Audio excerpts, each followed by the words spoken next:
So thank you very much.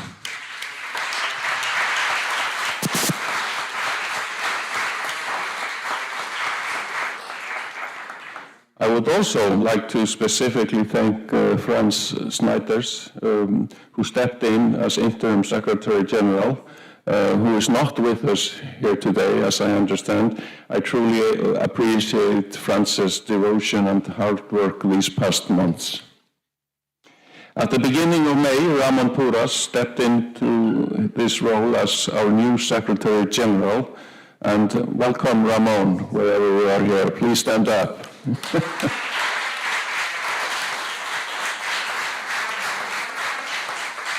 We are very happy to have you here with us today and look forward to what I know will be a great partnership within Aurora.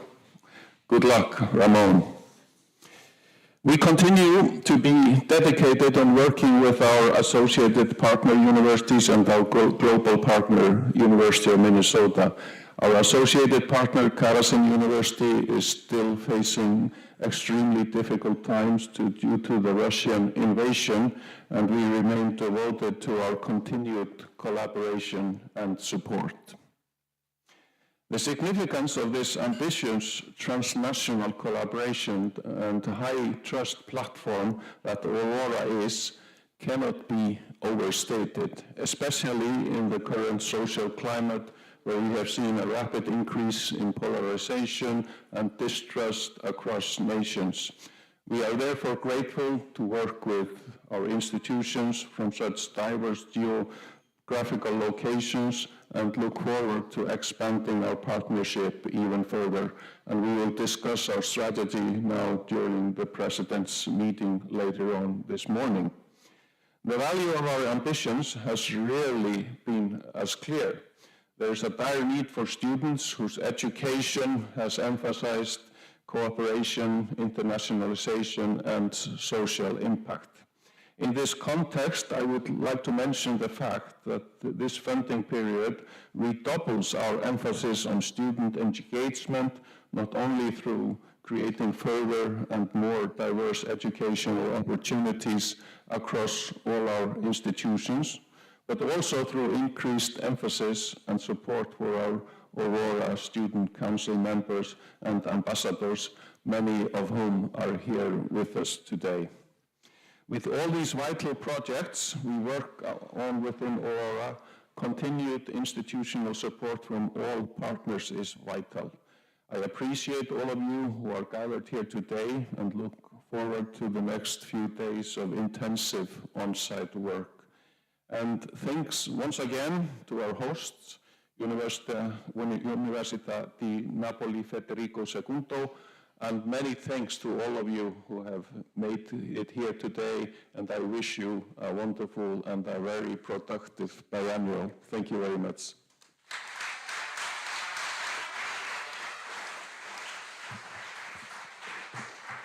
I'm very happy now to invite to take the floor Sabine Sen-Rose. We've been working with Aurora for so long. Sabine is a friend more than a colleague now. Thanks, Sabine.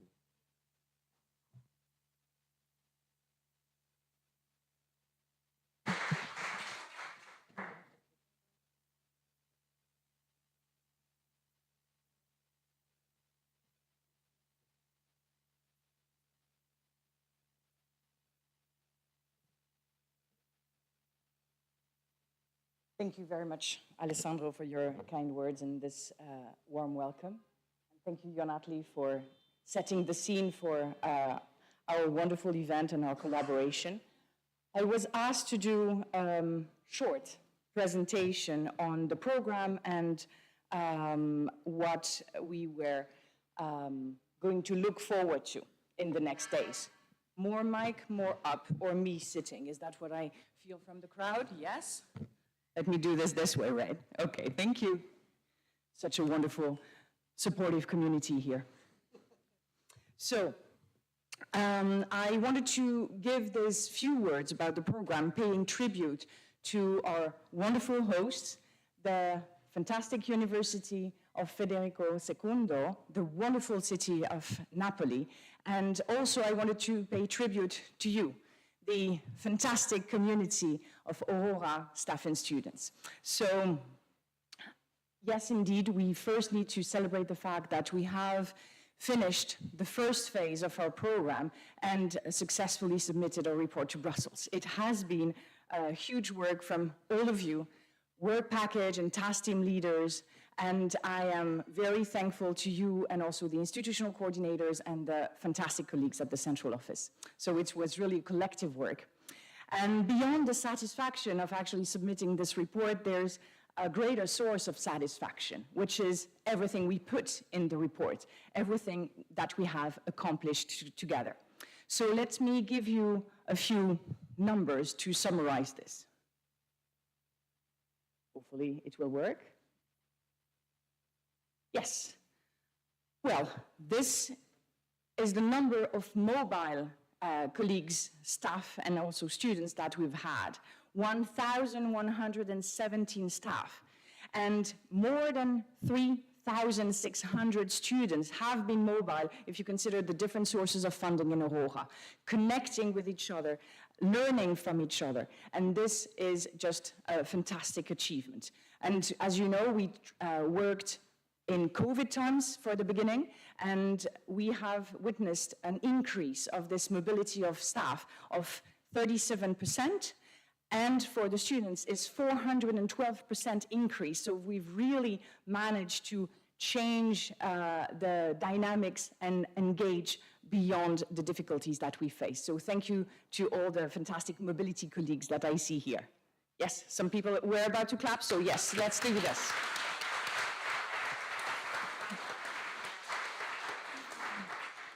Then, of course, we're going to talk joint education and also with the very next panel. If we look at the courses, we've created and launched 20 joint courses, and we have Aurorized, a word that everybody loves, Aurorized 50 courses, and we need to do much more.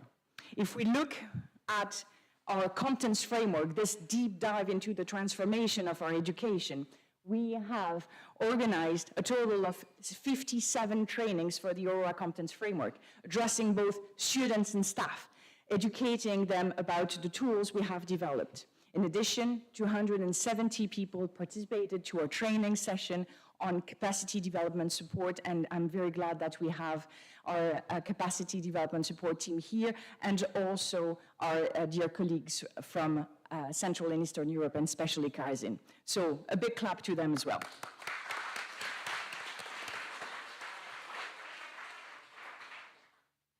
Social entrepreneurship and innovation is certainly one also of the pillars of the Aurora program. And we have 170 students that have been through this social entrepreneurship and innovation curriculum, and have 600 participants of all of our research and innovation winter and summer schools that have taken place. Now, if we also look at another very interesting pillar, and we have several colleagues from service learning. Service learning attracted 636 students, and 400 academics participated in the Aurora Co-Creation Initiative. I could go on with many numbers, also if I think of our SDG dashboard or many other parts of our program. But we don't have the time for this, we have a very busy program. And this is just a snapshot, but it's certainly a very impressive one. And what is underlying, what is underneath, is actually also a risk.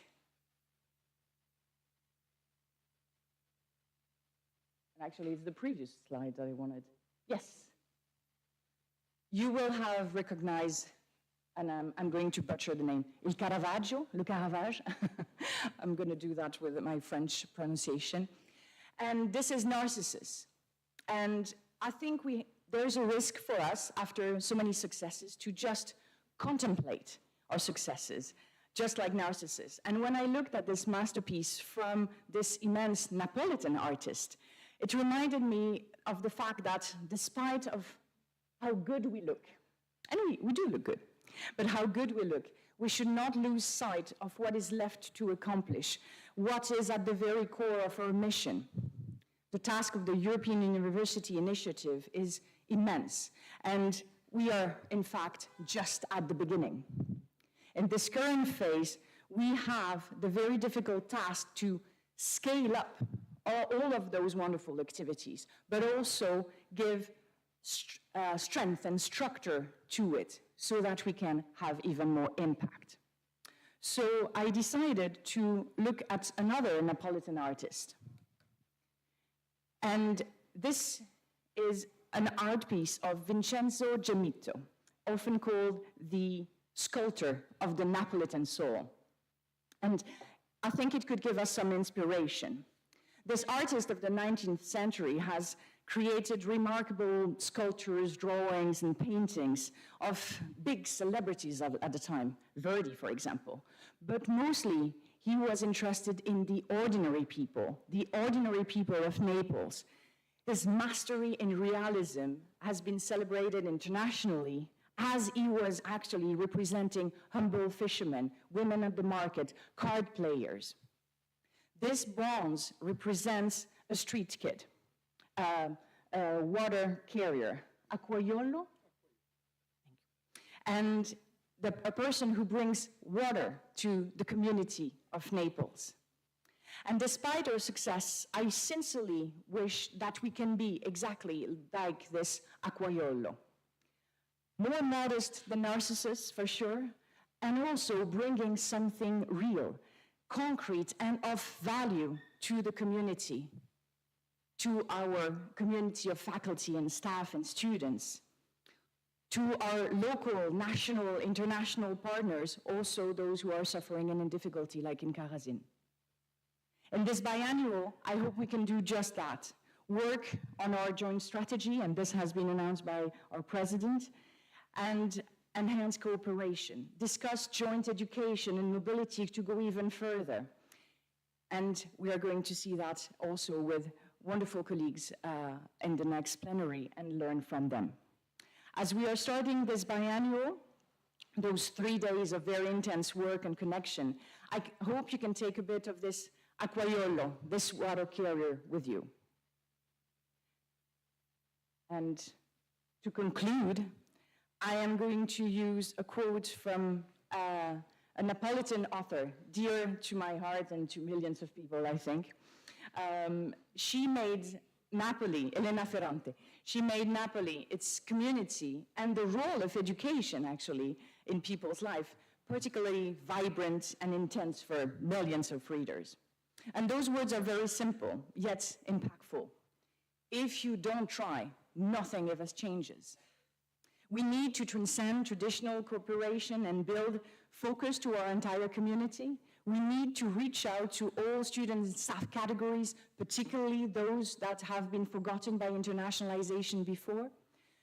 And please start this biannual by thinking of what your group can bring to the community, whether already involved or not yet involved in Aurora and its program, as well as to the wider community and in our universities and also in our region. So let's continue to try and enable change together. Thank you very much.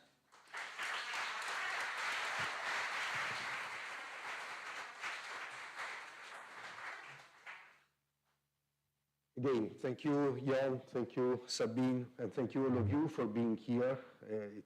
For Federico II, it's an important moment of sharing, working with you, learning as well in Napoli. I think, and I hope you will enjoy this city. Sabine introduced us somehow to the culture of this city, the history that you can see, and indeed, the art. But Napoli is also a lot of societal challenges. It's a complex reality we live in, and we are proud of this complexity. Our effort as an alliance in Aurora has much to do with managing complexities. Sometimes we feel tired because all the things that we have to carry on, the achievement that we want to reach, are in such a complex environment we have to manage and deal with. But we have to go through complexity. It's our mission. In a way, it's also the meaning of what we do. When we first started our commitment in Aurora, it was in 2019 as a university, Federico II, we knew that Aurora was for us an opportunity for a change, institutional change, cultural change, educational change. And I do think, and we still think, that this is the main effort for us today. All of us know how it's difficult for our communities to drive change. There is also always a lot of resistances in changes, but still we are committed to be actors of change. Universities are intricate communities, multi-layered institutions. We have to prove to our colleagues and to ourselves that the changes that we want to achieve are worth of being achieved. We should not take for granted the value of Aurora and of our alliance. We live in difficult times. It's something that it's important to bear in mind. Wars in our communities, and when I say our community, again, we have to think and thank the colleagues from Karadzic, despite the war, fighting to stay within our community. Worse is within Europe. It has already been within Europe. Some of our colleagues do remember the difficulties of the 90s, and again, wars in Europe. But we also see a lot of wars around us. One and a great challenge that we have to face. The dramatic increase in inequality and poverty all around us, and the climate crisis. We will be signing an important agreement between our universities to tackle environmental sustainability for our communities. We do not live in ordinary times. And we have to be prepared for the extraordinary effort that for all of us will take to face the challenges of the present and the immediate future. Our part is a part of challenge, that's all. But again, it's also a part of friendship, mutual support, and I'm sure about it, of success. Thank you. We will be doing great things together in the next future.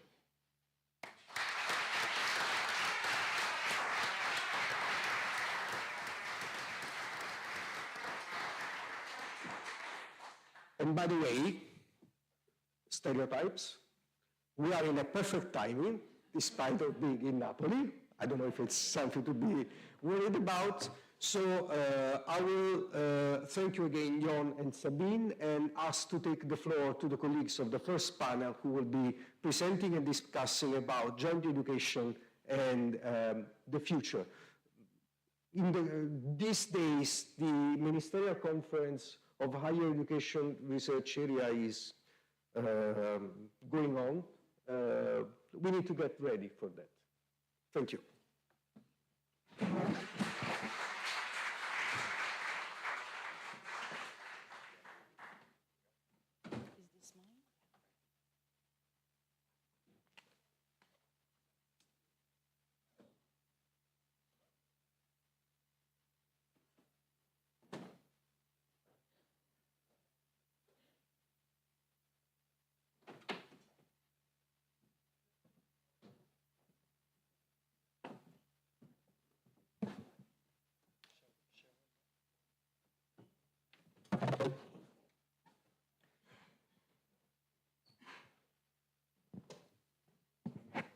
So just a few words to introduce this panel.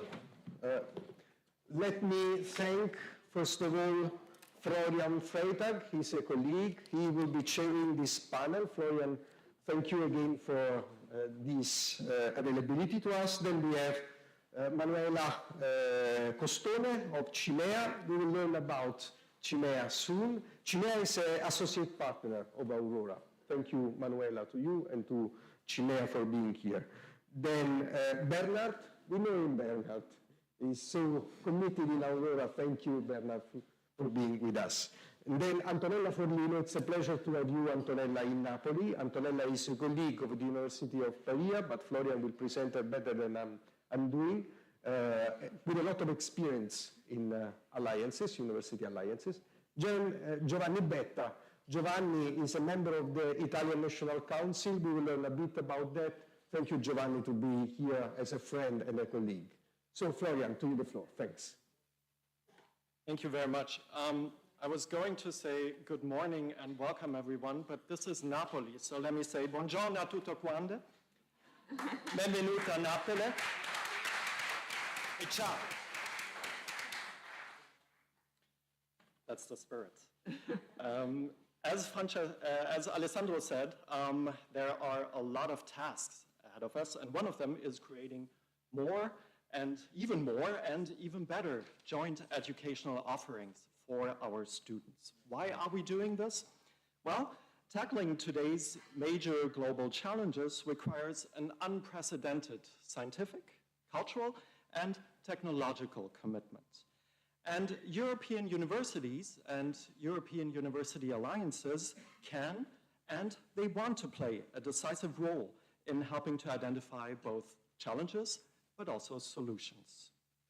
To do so, we need for innovation in both teaching and research in a rapidly changing context in which internationalization as an inclusive process is increasingly relevant.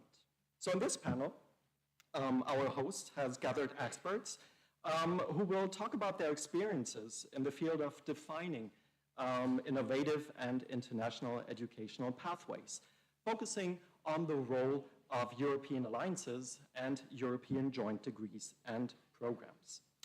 I will introduce them again in more detail in just a second. The way it works is we'll have 2 rounds of contributions. Two contributions from each panelist, and I will introduce each panelist before their first contribution. Before we do that, let me just say that Aurora is part of a very, very broad effort to delineate a joint European education system. Internationalization of curricula and didactic innovation are key elements of this. But there are also aspects that pose enormous, it says problems here in my manuscript, but they're not problems, they're challenges. Challenges that we're ready to meet.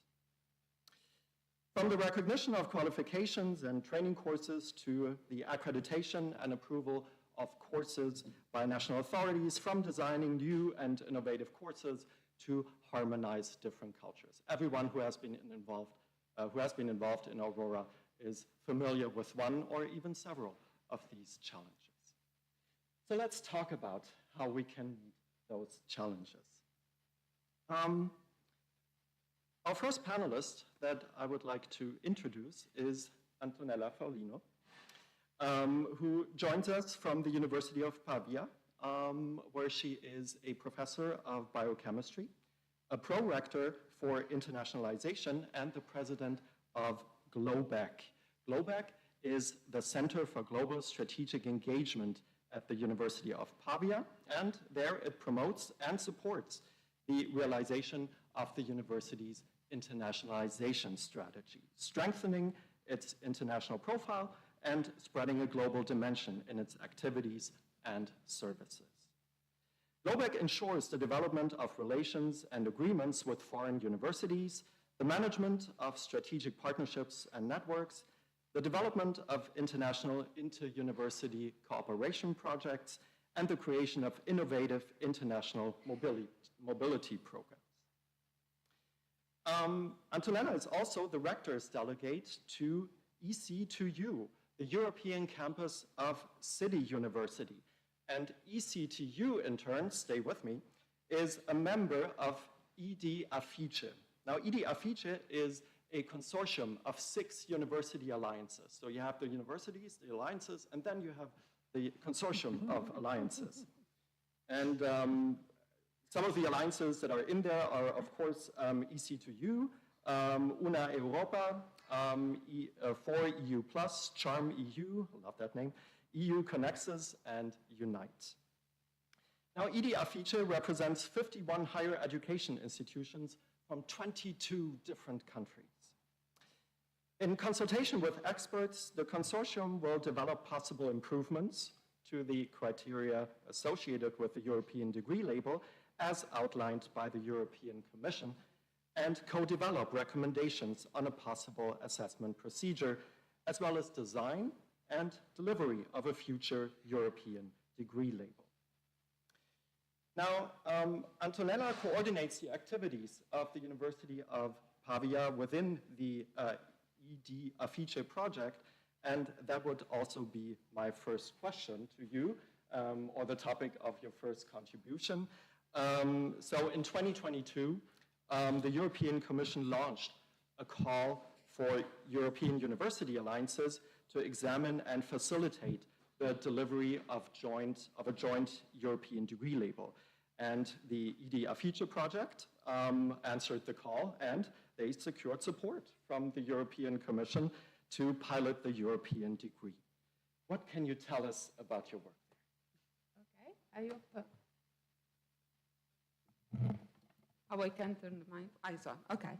So, good morning, everybody, and thanks, Alessandro, for inviting me to this biannual meeting.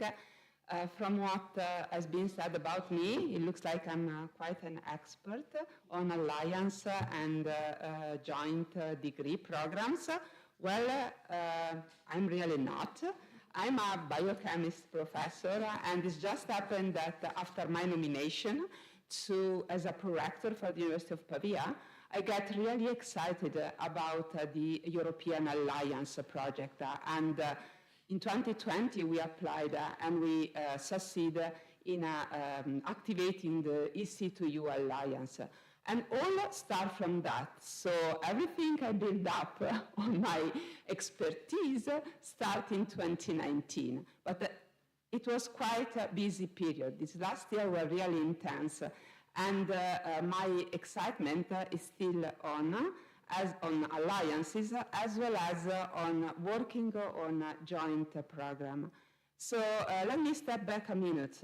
As a representative for the University of Pavia of the EC2U Alliance, one of the pillars that we had in our alliance was to generate originally in the pilot phase, now we are also in the consolidation phase as you guys are, was to activate 3 joint masters on different SDGs, good health and well-being, quality of education, and sustainable safety and development.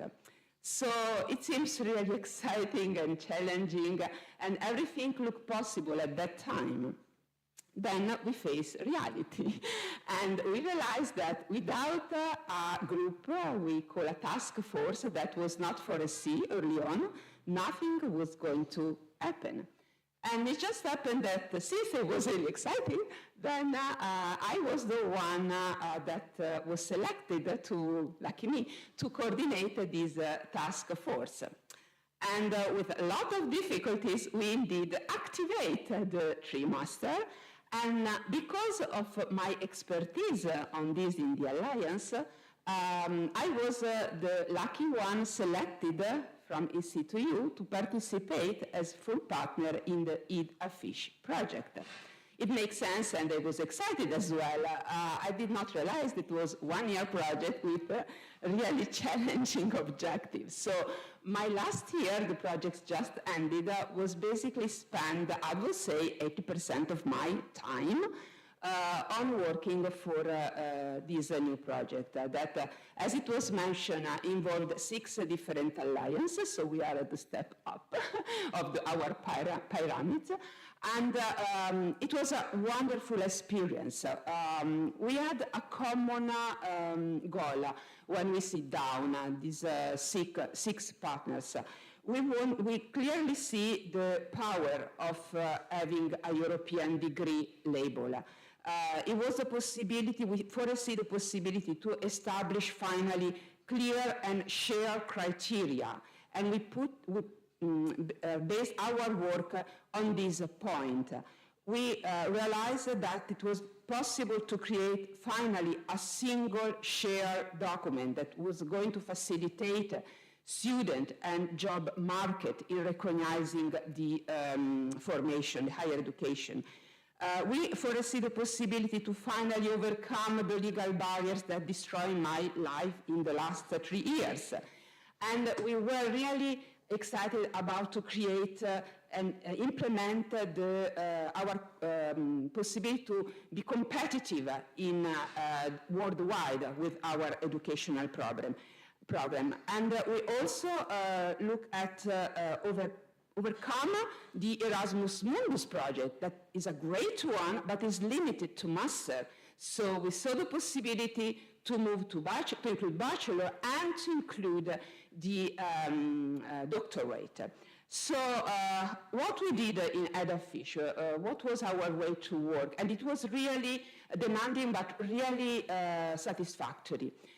We based our work on questionnaire. We released questionnaire to the coordinator of already existing joint program. We released questionnaire to ministry, to quality education agency, to employment representative, and to students. And after we analyze all this questionnaire, and then we activate focus group with the program director, workshop, national workshop with quality agency and with ministry.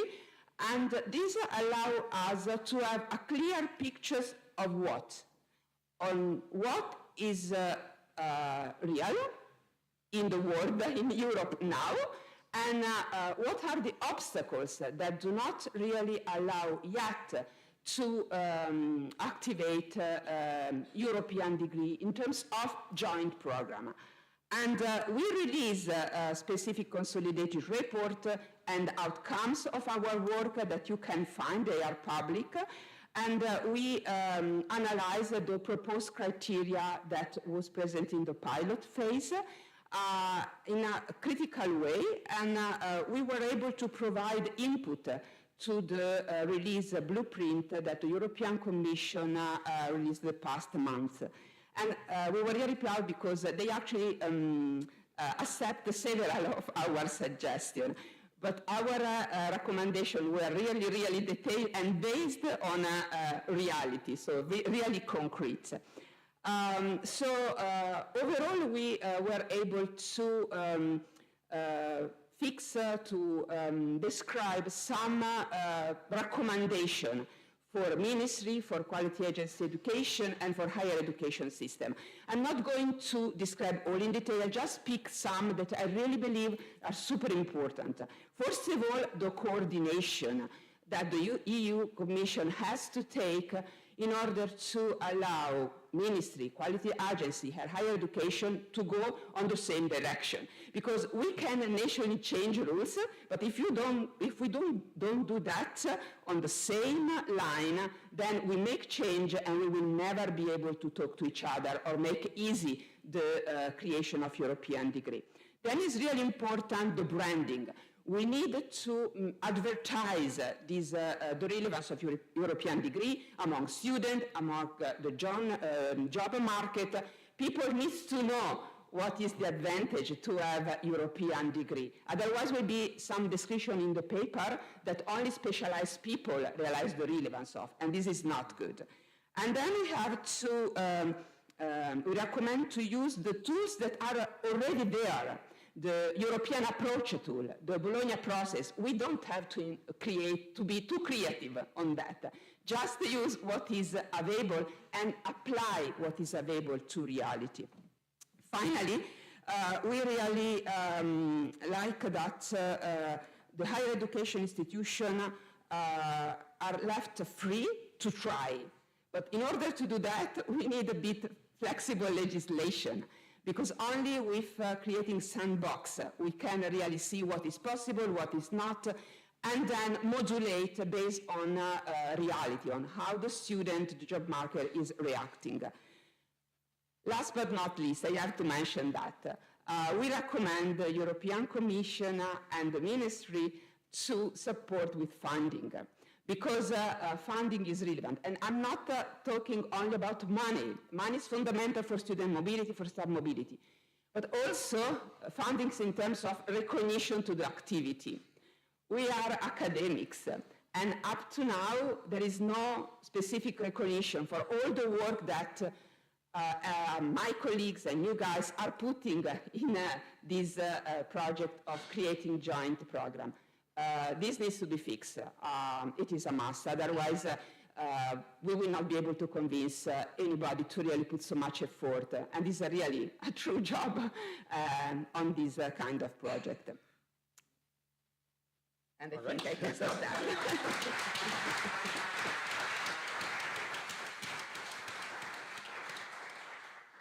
Yeah, the call for more money was a cue. Yes, I need to finish with that. Well, thank you so much for sharing some of your ideas and strategies here with us. I hope somebody took notes. Let me turn to my left now and turn to our second panelist, Giovanni Betta, who joins us from the University of Cassino and Lazio Meridionale, where he is a professor of electronics and prorector of education. The University of Cassino and Lazio Meridionale is a member of a university alliance, namely EUT+, the European University of Technology. And we'll talk about that in your second contribution. Giovanni is chairman of the evaluation board of the Southern Higher Schools. He's a member of the evaluation boards of the University of Catania and the University of Sogno, and most importantly, for his first contribution, he is a member of the Consiglio Universitario Nazionale, the Italian National University Council.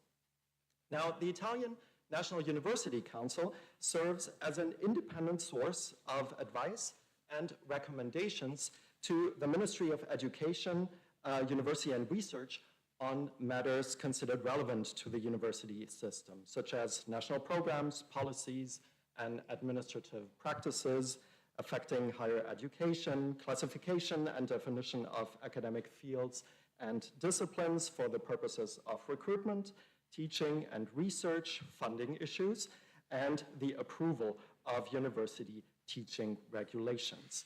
And so my first question to you would be to tell us about the vision of the National University Council on the internationalization and the innovation of curricula.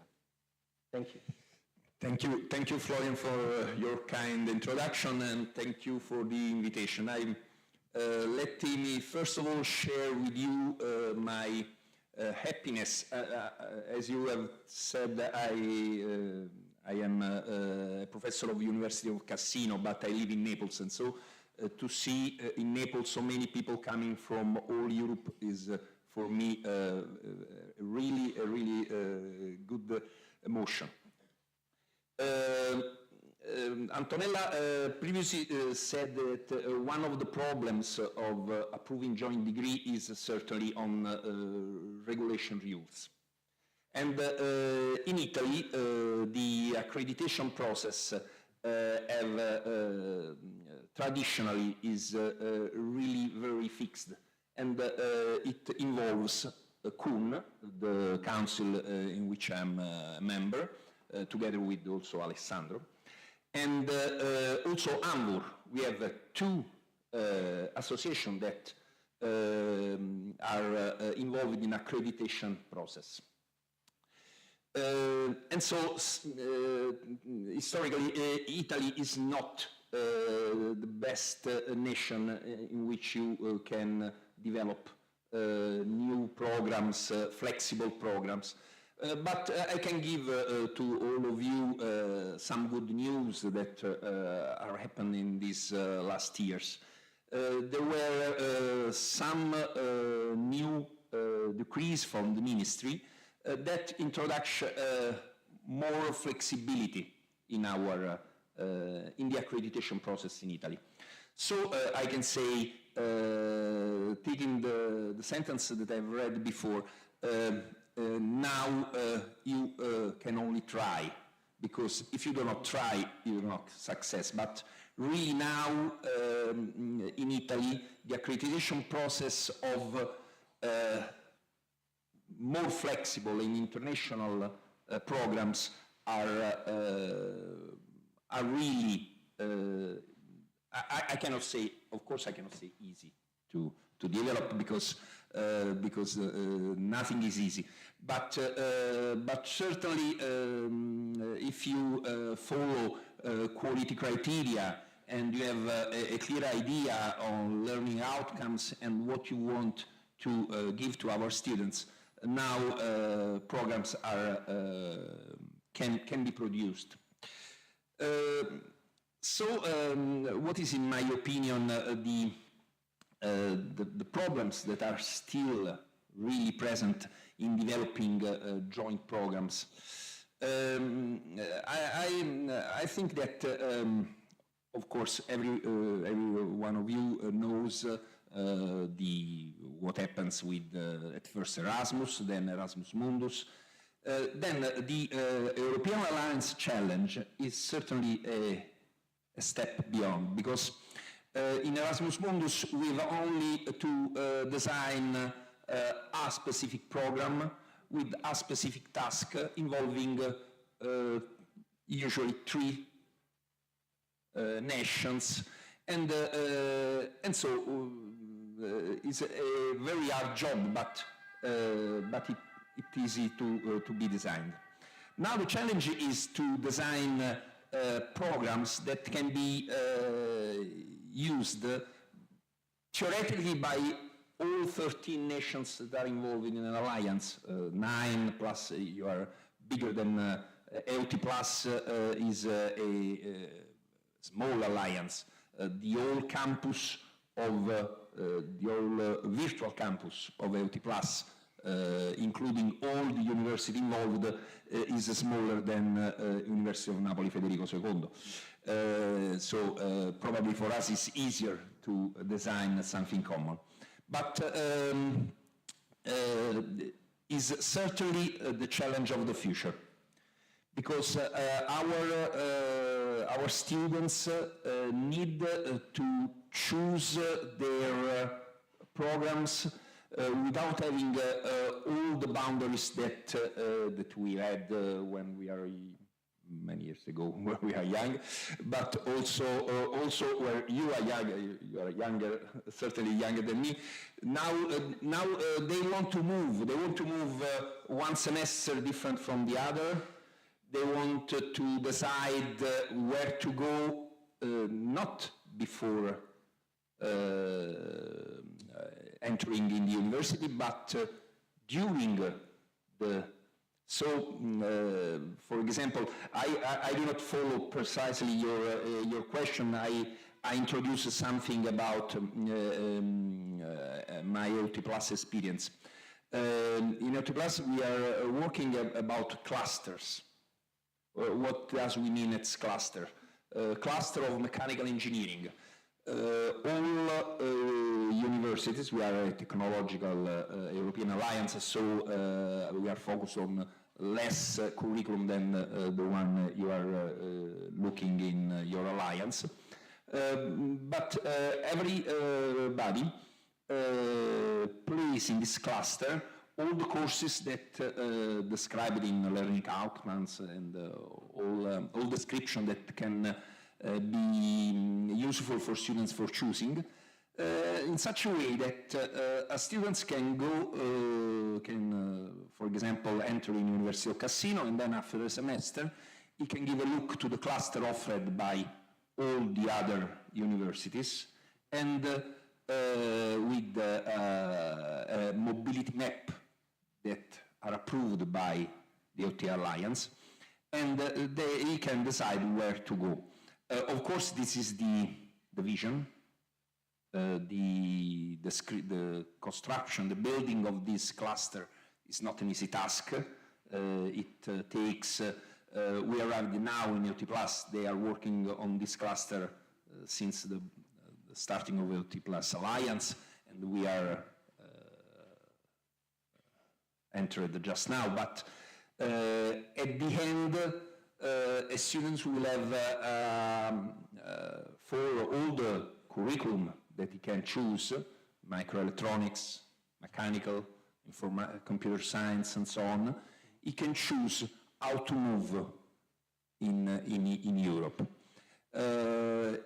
And of course, what is the effect of this approach for a CUN, for a National Council for approving Of course, we have also to try to modify our approach to accreditation of curriculum, accreditation of not only curriculum. In Italy we have this other structure, that is ANVUR. ANVUR verify also the structure of your university. But what about structure verification if students move from one university to another one? In my curriculum, I do not offer only my laboratories. I offer all the laboratories that are available in Europe. So is a not easy modification of approach, of point of view. But I think I can tell you in Kun and in ANVUR in Italy. But I suppose that the same increasing of flexibility is also you can see also in other countries. There are some countries that are still more flexible than we are. There are some in our alliance. We have some university from Eastern Europe. We have Bulgaria, Romania, and they are more rigid than we are. Why I found that all that I can see in the nation that are in Aurora are more intrinsically devoted to flexibility. And so I think that the first contribution to the discussion can be stopped now. We're still going to talk about, I think you were delineating the details of the European degree label in engineering, JEDI, so we're going to talk about that in just a second. Yeah. In the meantime, let us turn to another national institution, a national organization, namely CIMEA, and to Manuela Costone, who joins us from CIMEA. She's a lawyer and a member of the bar in Rome and has substantial experience in EU law. And at CIMEA, she's a senior project manager. Let me tell you about CIMEA first. Il Centro di Informazione sulla Mobilità e le Equivalenze Accademiche. This is an Italian course here. The Information Center on Academic Mobility and Equivalence, which, by the way, was founded in 1984, and so this is your 40th anniversary. So happy anniversary to CIMEA. The principal objective of CIMEA is to further academic mobility in all aspects, facilitating the understanding of the elements of the Italian system and the foreign education and training system. So basically, what CIMEA does, it owns an international document center and specialized databases on foreign higher education systems, on the types of qualifications of every country, and on the national legislation in terms of higher education. And just to give you an idea of their work, it supplies an average via email or other inquiries, and free of charge. It supplies an average of replies to around 20,000 inquiries, 20,000 per year. I would love to ask you how many of them come from Aurora, or from Aurora members. We'll check. Well, maybe you can answer. First of all, I would like to ask you about how CIMEA contributes to the development of joint degrees and joint programs. Thank you very much. I'm really honored to be today here as representative of CIMEA for speaking about the long journey we did in the framework of the joint programs and joint degrees. Forgive me if I am a lawyer. Of course, when I started my research, I wanted to present the legal basis and the legal framework on which we started implementing, but then the romantic journey started. As the first time I heard about joint programs, I was working at the Conference of Italian University Rectors, and I remember some pioneers universities. Pavia was there, and Padua, and Bologna, so the main universities, and when I say the main, they were the ones that could be able to invest a lot of money in the international relation offices, and they wanted to push the instruments, the legal instruments, in order to facilitate the development of joint programs. And the level of jointness was really poor at that time, and the tools they could count on were not so easy to be pushed. But also, if you see the name of CIMEA, CIMEA, as you said, is the Information Center on Academic Mobility and Equivalence. We started to facilitate mobility as Erasmus Mundus. It started as a mobility program. So it's really impressive to be here and to speak about jointness in a completely different sense. As of course now we can speak as a community in the higher education sector. And we as CIMEA started in 1984 with this name. There were 6 countries in Brussels. It was June 1984. The countries were Italy, and we represented Italy in that case, and Germany, France, Luxembourg, and Belgium, of course, and Netherlands. And they decided to cooperate in order to facilitate recognition of qualifications in their national countries. So as you know, every national system can only cooperate with others, but now we can speak as a unique system of cooperation. And I think it's really great, as of course the Lisbon Recognition Convention in 1987, the Lisbon process in 1999, started to facilitate the use of some tools. And they were the National Qualification Framework, the ECTS, the Quality Assurance Elements, all things that we all share now. And of course, we can grow up together in a system that is shared. And it's really something that grew up in the years. And when I started working at CIMEA, we managed the national contact point for Erasmus Mundus. And it was a great opportunity to work with Italian universities in order to facilitate their participation in the process and in the program, of course. And today there was another anniversary as Erasmus Mundus is 20. And I received a lot of calls from some colleagues, from some students, and it was another romantic journey, thinking about how Erasmus Mundus could facilitate what we are today. As of course, when the program started, we need to look at the law. Sorry, in that case, and try to facilitate the accreditation of the joint courses. So it was something really difficult to manage as a new. Now we see that the dialogue between the university alliances and the Erasmus Mundus program is always open.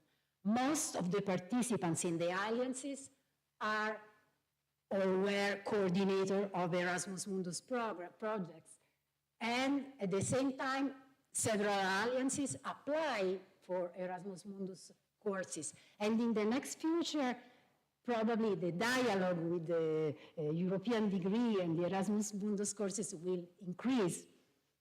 And thank you for giving me this opportunity to look at all this panorama and looking back and looking to the future, as I think it's a great adventure. And thank you.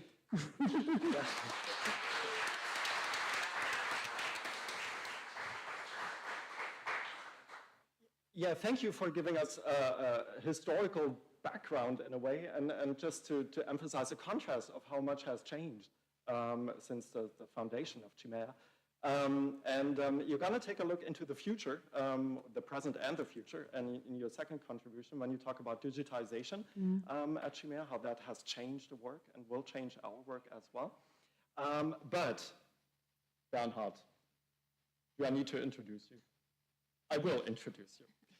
Bernhard Fügenschuh, of course, joins us from the University of Innsbruck, where he is a professor of structural geology and geodynamics and vice rector for students and study affairs. And he has been vice rector since 2016.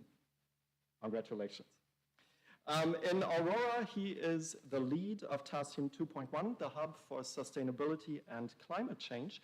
But he's here today to introduce a joint MA program that, can I say, that grew out of a former pilot domain, namely digitization and global citizenship. And it has a very, very beautiful name, namely Eurydice. Dan. Yeah, thank you very much for the invitation, for the possibility to shortly, briefly introduce this new format. And just for a start, I must say, looking into the audience, I'm looking into a very, very bright future. In order to understand this, you have to move over here in the break, and then you see what I mean. That's beautiful. Yeah.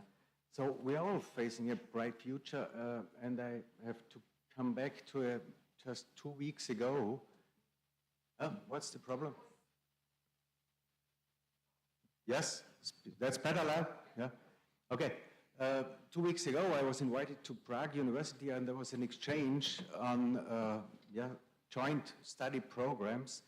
And I took the chance there to say that, and I'm pretty sure about that, it's very important to come back to the original speech of Macron and re-understand again the strengths of Europe, because in terms of diversity, inclusion, sustainability, and especially democracy, we are far ahead. And I think this has to be taken as fixed, and starting from that, we can then produce formats like this. And since you mentioned this wonderful name, yes, it's a love project. And I really say it's a love project. It is dedicated, of course, to digital societies, social innovation, and global citizenship. So you see that it tries to cover everything. But in fact, and I'm taking the next slide here now, if it's working. No, that's the draft version, kind of. Okay, so how can I move on? Where is this? There should be a... Okay, I understand. That's jumping up. Okay, it's coming. Now, I have to move on. Yes, it's coming. So what you see here is the architecture of this program, of this master's program. And as you can see, this is quite complex.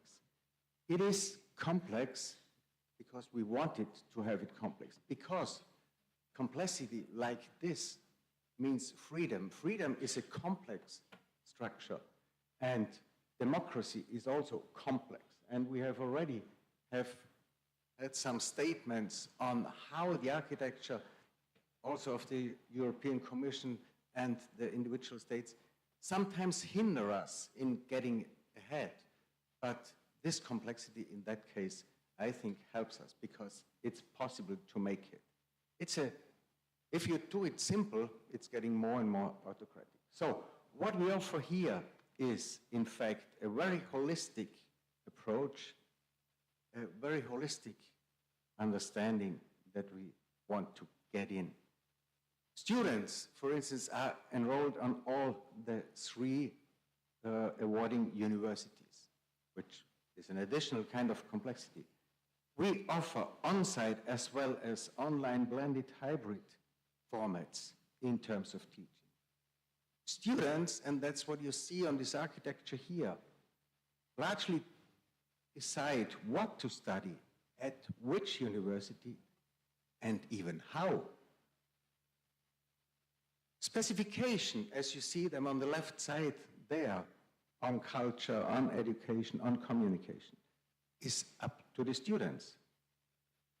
And since this is not enough, you see on the right lower corner a so-called window of opportunity of 10 ECTS strengths. Another additional source of freedom for every student to choose in there amongst all the offers of all our university partners. And internationalization is thought as an inclusive and integrated process here. Students are active, and they need to be active themselves, and self-responsible learners. That's what we want to have. And staff, of course, on the other side of the page, they are facilitators and support the students to act as change agents and innovators, responsible in the end to society. And the further we went together during our journey in Aurora, we saw that all the staff members that got involved in these forms, like peer learning activities and so on, they get more and more enthusiastic. It's now the job to make these offers understandable for the students. And that's a big job, so to say, because I agree that, Sabine, you mentioned these wonderful numbers that we produced so far, but there's a lot more that we can do, and it has to be distributed, it has to be communicated, and of course they should understand that this kind of freedom is their freedom, and this is a high value. You see, if you offer a very simple study program, then they go through, but they don't even know why they went through there. We force them to understand it's their life and it's their future and it's our society that we build together in formats like readership. Thank you.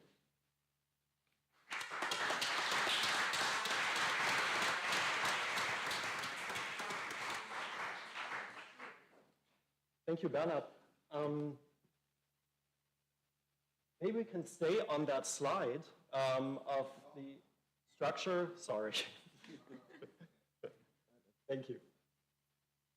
Because Giovanni, I already invited you to talk about the joint European degree label in engineering, which has the wonderful name JEDI. Maybe you can tell us where there are points of connections, where you went in a different way and why.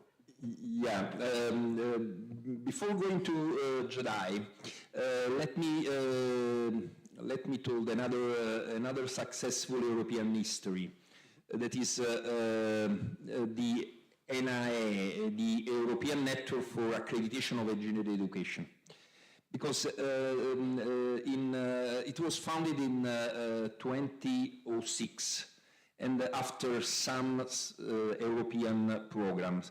This is an association of agencies that are located in really practically all nations in Europe that give the ARACE label, European Accreditation Label for engineering courses. So for engineering courses, there is already a very strong recognition structure, because we have in each country, for example, in Italy we have the agency Quaching. If Quaching give the ARACE label to one engineering course in Italy, this ARACE label is valid in all countries, and the same for all the countries in Europe. So we start for a very, for engineering courses, we have a structure that is widely diffused. What is the step for, oh, this is a very nice, Shall we watch? I can tell you that this is also by myself, but it's not the truth. What is the step further? What does it mean, an European degrees label? The work toward an European degrees label is really, in my opinion, it requires a great job from not only universities and researchers, but by countries, because it means to recognize that one group of universities give a title that is not a title of University of Federico II together with other of your university, but is an European title. And from some point of view, it can be seen, in the opinion of many, it is the final goal of all the alliance. But really is not so, I'm not so sure that all the nations agree with this approach. Not all universities agree with this approach. In some way to lose the label linked to the single university, and we obtained a label of an European level. There is a lot of job toward this direction, and of course the work done in JD projects was very interesting because we set up some criteria that can be can be used and can be valid for an European degree in engineering. But I can tell you that by applying what is the results of the JEDI project, we can already, there is a lack in the, we need a lawyer, there is a lack in the lawyer structure of Europe. We do not have an European degree. And if we all work toward this direction, probably in the future we will, and I think it can be also a way to promote European education system compared with, for example, USA university education system and other. Probably if we arrive to an European degree, will be more competitive in the worldwide competition. Thank you for pointing out again the need to advertise. I've heard that several times here now, how to make our offerings, well, known to the students, known to our audience. Well, you just mentioned, well, there is no European degree, but there is a Commission blueprint. So originally I wanted to ask Manuela first, but Antonella, your perspective on the Commission blueprint for European degree. I think that would be quite fitting right now. Okay, thank you. Thank you for the question, because in reality the blueprint of the European Commission of European degree, it was for the pilot on the European degree label a nightmare, because it actually they basically force us to provide the output of 1 year project 1 month ahead of the end of the project. So really the project was like squeezed in 11 months. So honestly, when the Commission asked us to do that, for releasing the blueprint, we were not really happy. But at the end, it works. We work a lot and we succeed in contributing to the blueprint on European degree. And what it is, it looks like the European has a dream and we have to make this dream come true. Basically, after the release, what I was asked was basically, okay, now we have the European degree, what we can do, how we can activate this European degree. Is there the European release of this blueprint, so can we activate? Well, not really.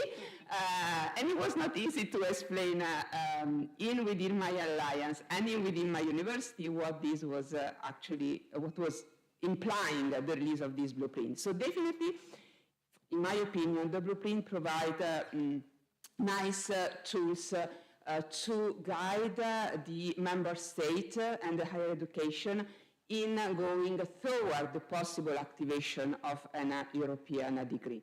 First of all, I like the idea of establishing a European degree policy lab. And this is fundamental because in the blueprint we have some vision, but then if you want to make the vision a reality, then you need to be concrete. So you need to have experts within the higher education community, in the ministry, quality agency, and you really have to, all these people work together, and putting them together in a policy lab, it could indeed work. The definition of policy lab is not yet completely clear, but we are really optimistic and we want to be optimistic. Then they proposed the annual forum in order to put together in person all the experts in European degree development. And also this, I think, is great because to have the possibility to make people work on a side and then give them the opportunity to meet and discuss is fundamental. And then they ensure new Erasmus Plus funding in the direction of the design measure, so something similar to what has been done for the Erasmus Mundus, it may be done for the European degree. And this is good. We don't know exactly how much, how, when, but we are hopeful also for this topic. Overall, what I believe is really important as a take-home message from this blueprint is use it in our own nation altogether to push the ministry, the quality agency, to work in a European direction. Honestly, Ambur in Italy was really supporting of us as well as our ministry. And for what I see in EDAFISH, most part of the 19 countries ministry that we discussed with, they were positive. Of course, some countries with more constraints with respect to others. But I believe that if you take this as a take-home message, and we, as a member of Pilot, try to be always present, sharing our expertise, because we did develop expertise at the European level, we actually make this stream maybe not true tomorrow, but in the future. And the other thing that I think is really important is that the expertise that has been developed in the pilot, this needs to be taken into consideration by the European Commission. So we don't know how the policy lab will be built up, but definitely we have 6 pilots, and EDAFISH is only one of them, that work really hard on defining the criteria that are there, on understand what are the obstacles, and also identify ways to overcome the obstacle, because some are legal and some local obstacles people already try to overcome. So if we can, and we collect all this information, so if we can share with the European Commission and among the different countries, then maybe we can speed up a process that I truly believe is started. And just let me conclude in making a bit of history. In my view, we had Erasmus Mobility, the classical Erasmus program. It was great. It changed the way the students were facing their education. And it changed our way to see as academic education of the student. And then we have Erasmus Mundus. Great. It creates a community. But now we have the possibility to make the step forward. And I really believe that not only associated to the Alliance, but also independently from the Alliance, the European degree is the step forward of all this journey. I really believe on that, and I hope that this is really the first blueprint that will allow us to move toward a European degree. And if I have still one moment, because I probably you realize that the European Commission started with the European degree label. And then in the blueprint, they talk about European degree. And they leave this possibility for all the country members to enter in the European degree world as with the label, which is not changing, it does not require the change in legislation, or with the degree that needs to change the legislation. I have a feeling on that. I think that to use the European degree label to start with is great, as long as the label is provided after dissecting the obstacle and trying to find solution to change the legislation. But then we need to go toward the European degree. And if we don't, like the European Commission did not put any deadline, what will happen, in my view, is that we have some countries that will stay with the European degree label, some other with the European degree, and when you try to activate a joint program with the countries that have one possibility but not the other and vice versa, I think that this will be an issue. So I hope that the policy lab that is going to be activated will actually underline this critical point. Thank you very much.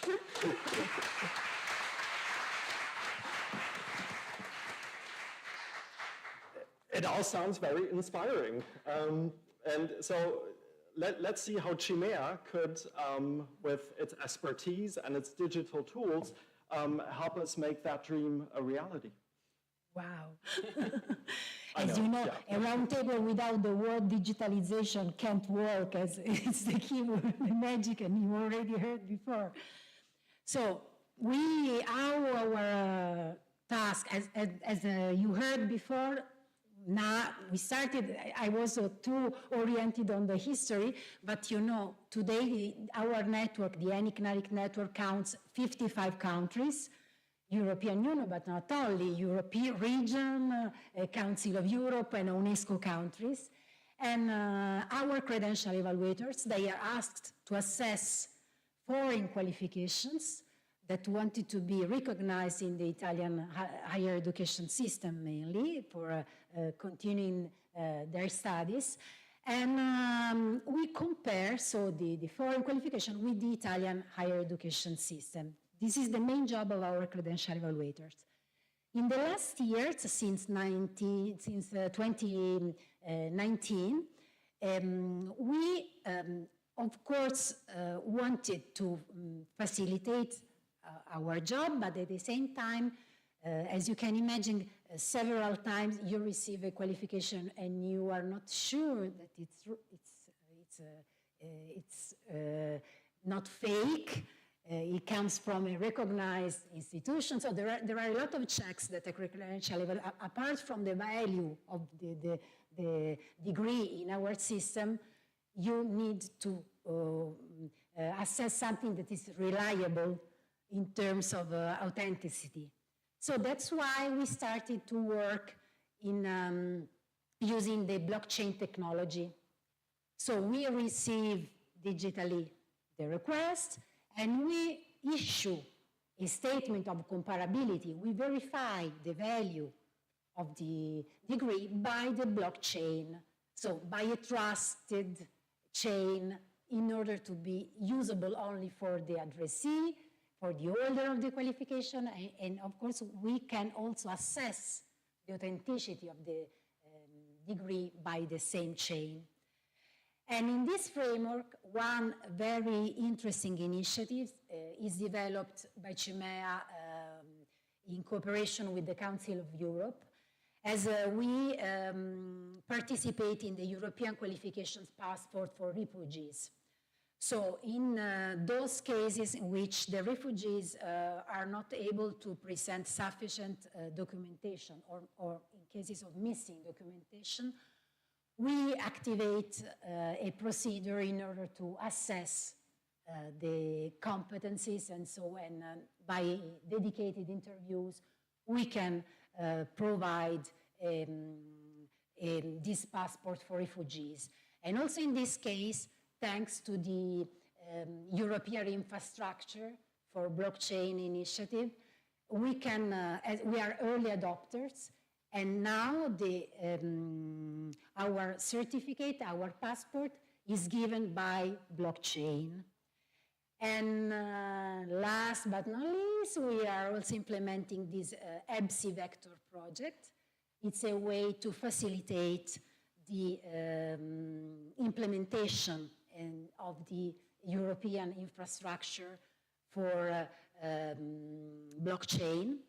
And in this phase, we are collecting interest from higher education institutions who want to share their some user journeys to provide and to issue their user journeys by the blockchain technology.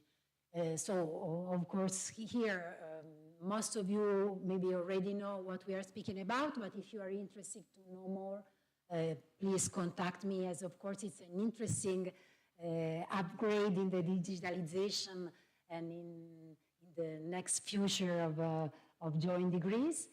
And I cannot mention, of course, artificial intelligence. It's something new, and we are already thinking about their use, and we are already using some artificial intelligence-based tools in order to reduce the time consuming, I would like to say, as of course we can facilitate the job of our credential evaluators by using some automatic tools in the assessment of qualifications, but at the same time, of course, we need to be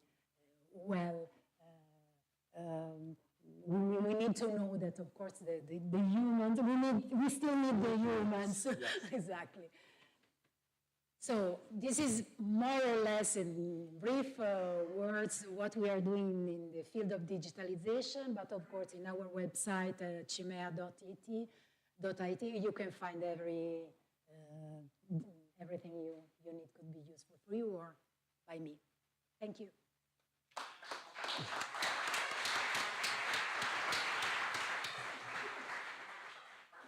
Just asking for more inquiries on top of the 20,000. Bernhard, it is 10:30, a little past 10:30. We have 2 more days, almost 2 more days ahead of us. What are we going to do? What should be our aim? Not just for the 2 days, but also maybe a little more long term. I mean, there's an agenda already communicated. I think there's a lot of things to be done. One topic not yet mentioned so far, and very, very important on this way to go, is the topic of micro-credentials. So we are very, very close to somehow ideally sign a paper all together, how we proceed with that, because, I mean, everybody now perfectly mentioned that, of course, it would be very much awaited and expected to have this European kind of degree to make things more efficient on the one hand side, but on the other hand side, I hope that the next elections will allow us to, after these elections, still discuss about these topics and not completely different ones. So I think this is the next important step to vote during the next elections.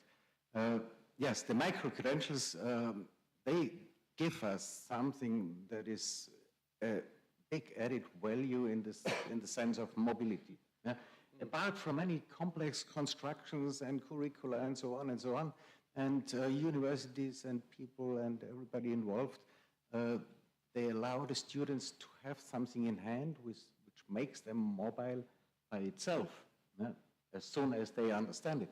And if we then have our curricula rethought on the basis of learning outcomes, then it's getting flexible, the whole system. And you've seen our window of opportunity there. There's no problem at all to have a technical experience and expertise getting in and being involved in there. So I think this is a really big topic. It sounds micro, but it's really big in terms of content. So I think there is one big move that we can do during this meeting here in Naples. Yes, and of course, there are some other aspects like what I already said, this learning outcome, these student-centered logics, and it sounds very much like it's only taking care about the students, but I think this new approach is also in teaching, in team teaching and so on, you name, there's lots of different ways to teach in the 21st century. And all those researchers and lecturers who got aware of this potential, they get really in line, and then they are helped by aspects like Louis or our Aurora competence framework in total, which is a helpful add-on. It's not hindering anybody to do something, it's just reflecting on topics like this. So I think there are lots of points already set, and the next ones will come up during these open discussions that we always have. I enjoy that very much. I remember our meeting in Innsbruck when we, this is interesting in terms of digitalization and so on, we had these numerous video calls in order to set up a paper for all of us, which should help us to go along in the near future. And everybody on a digital basis accepted this. And when we then met in person, we started with zero again. So this was fascinating to see that there is kind of a different setting if you meet each other in physical presence or just on a digital basis. Thank you. Ja, un applausone.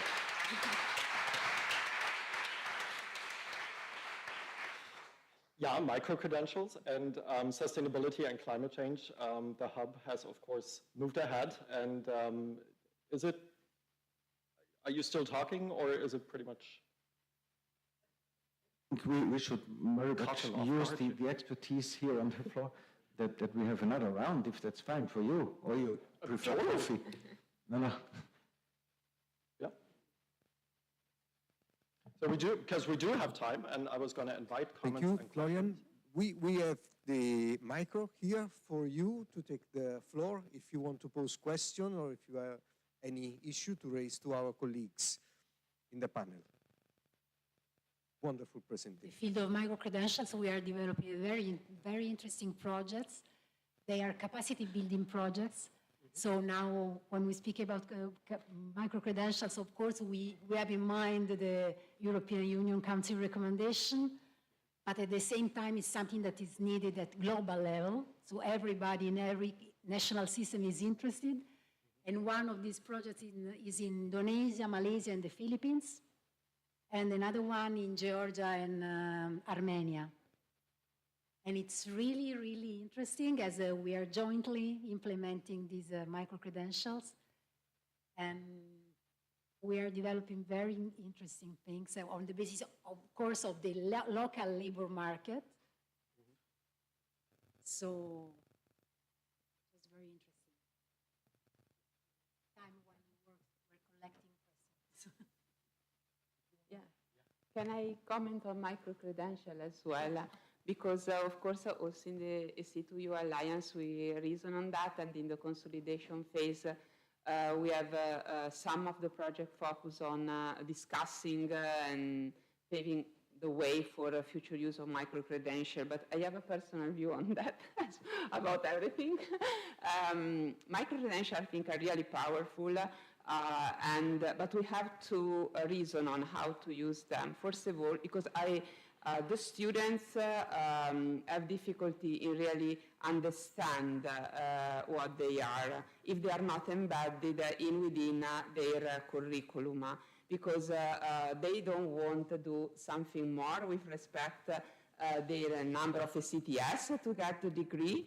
So we have to reason on how to embed, I believe, the micro-credential for the student in the curriculum. Another story is if we use micro-credential for lifelong learning. In this case, is a tool that provides all the worker to upgrade their ability in a specific topic, and this, I think, is really relevant. But then there is another issue that I want to open the discussion on, and is regarding the job market, because you mentioned a project about micro-credential related to job market in specific country. So I'm not sure that in all the European countries the job market is really ready or not ready, but it really knows what micro-credentials are. So and I'm telling that because I had a meeting with the students and with workers. they understand that it can be a wonderful and strong tool for them in terms of formation. But then the main concern is will this micro-credential be recognized somewhere, somehow, when I'm looking for a job? And talking with the employment representative, that's not always the case. So I think it is important in terms of micro-credential to have a joint approach. Education, fine, but also don't forget about the real world, because we need two lines to go together and not parallel. Otherwise, it will be maybe not a win-win, but a lose-lose situation. And I'm telling, I really think the micro-credentials are the future, so I'm not against it, don't get me wrong. Only I think we really need to reason properly on how to create and how to advertise. Again, make branding of micro-credential is important. We need to make aware the person that will be the one getting the micro-credential of what they can do and how they can be recognized. Yeah, indeed. I think there's two tasks. One trying to find out how it works technically, and then finding the right topic, the right audience, the right branding, as you said. I actually have an idea that I would like to talk to you about later. For micro-credential. No, but not sure if there are. Yeah. Sabine and... Thank you. Yes, my name is Anna Bon. I'm from the Vrije Universiteit Amsterdam, and I have I'm talking with the Euridische team about micro-credentials a lot. We had many discussions, and we know also from the European Union how important micro-credentials are. So everybody's talking about it, and we believe actually that it's very important for this joint degree, and also to open up education to so many universities and exchange students. But my question to you is, do you have practical examples of already working micro-credentials that have been very successful and that we can use as, let's say, as examples or as showcases? Because that is what a lot of people are asking. So we are talking theoretically about micro-credentials and maybe organizationally how to organize it. But I think to persuade the content people and also the students of the beneficials of micro-credentials, we really need good stories, and that's what I'm looking for. If you have some examples of how it really worked in practice, thank you. I don't have any good example because we did not activate micro-credential yet. What we did, because it was really complicated to use the micro-credential word with some of our partners, so as you know, we need to be really careful in while respecting the legislation, and the feeling of everybody in an alliance is really important.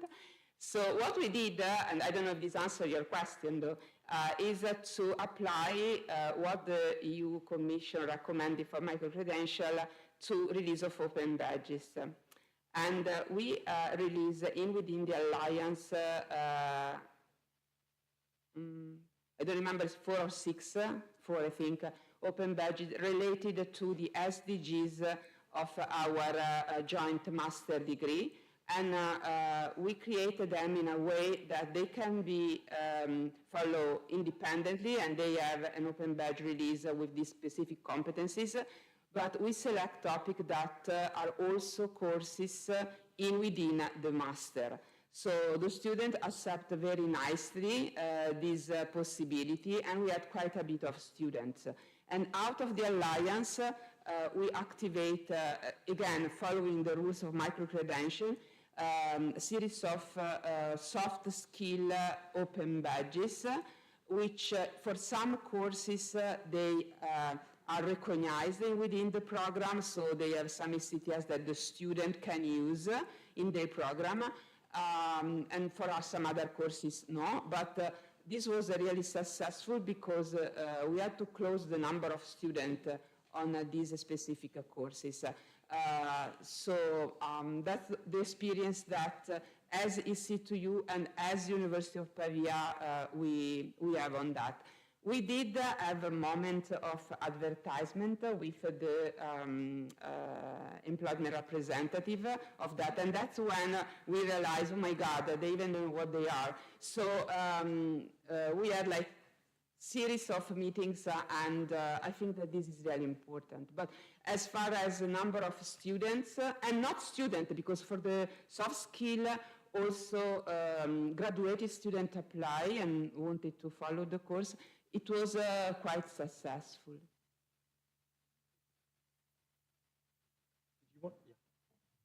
We have a micro-credential in cooperation with the University of Naples Federico II.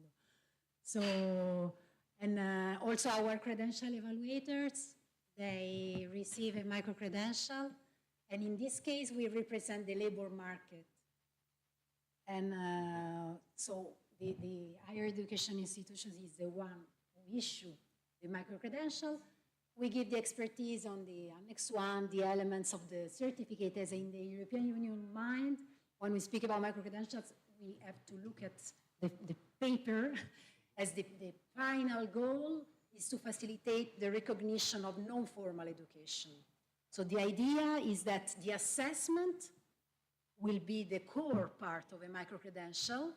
It means that somebody assess the existing of some competencies, and you can obtain them by a short learning unit, but also by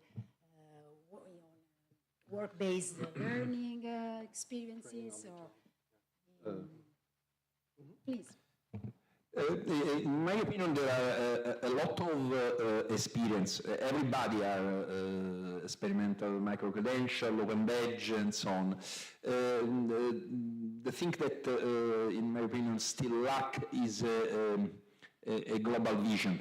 The possibility of use really micro-credential as the fundamental element for building more complex programs, and still, this is still a little bit far, because as you have told very well, they are very diffused in lifelong learning, in informal knowledge, and they represent a really good way to recognize competencies that in the past are informally recognized to people. But the strategy of use micro-credential as a way to give students the possibility of build more complex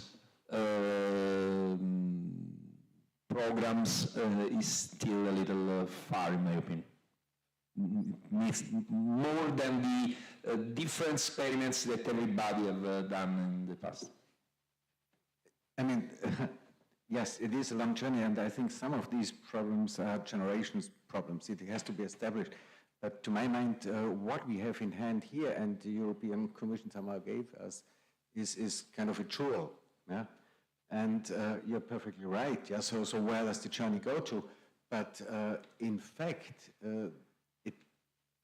in this case again, somehow we would have expected that the European Commission simply says a micro-credential is 10 ECDS. That's it. Micro 10. But now we are in endless discussion. So what is the frame? This is, again, what I meant before. This is the difference between our understanding of Europe, of our society. We discuss all these things. And then we ask questions, valuable questions. So what is this all good for? It is all good for something. And we have this flavor. Yes, this is the journey where it has got to go to. And this is this flexibility of learning path. This is this individual understanding of there is a strength in itself. Yeah, it's not just greenwashing intellectual capacity. Yeah? It's really a strength in itself, and how many ECDS it is. Then you have, on the other hand side, the university with the curriculum, and they have to accept this. But this is a journey, and we are just at the beginning. And we are the people highly committed to these things and still ask these questions. So what about all the others? We have to convince them all together. Yeah, thank you. I fully agree. It's a journey, it's a process. Just started. I also heard in some cases micro-credentials means to cut. So you said 10 ECTS. Okay, 180 ECTS can be 18 micro-credentials. So just to cut the course in several parts, but of course it doesn't work. That's nano-credentials then. That's the next step. Yeah. I think we're going to continue the discussion on micro-credentials on Wednesday, if I'm not mistaken, this is a shameless plug, from 4 to 6, when the task team 2.1 and 2.5 especially meets up to discuss this. But we do have more questions. Sabine?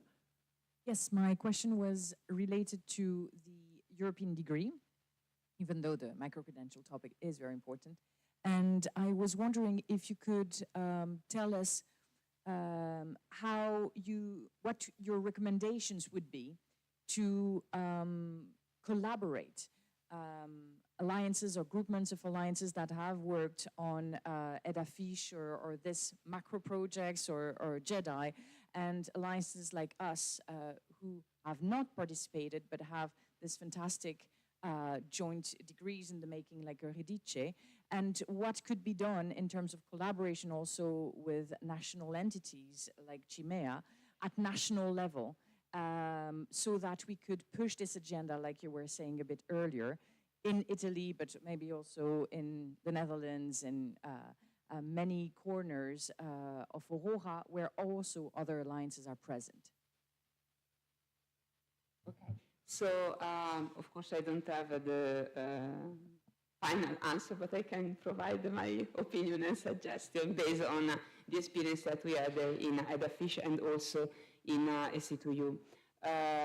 I think what is really important is there are forums for the alliances, groups of representatives of different alliances, and some of these groups are focused on education and on joint. So definitely to be present there and share the problem that we had at national level.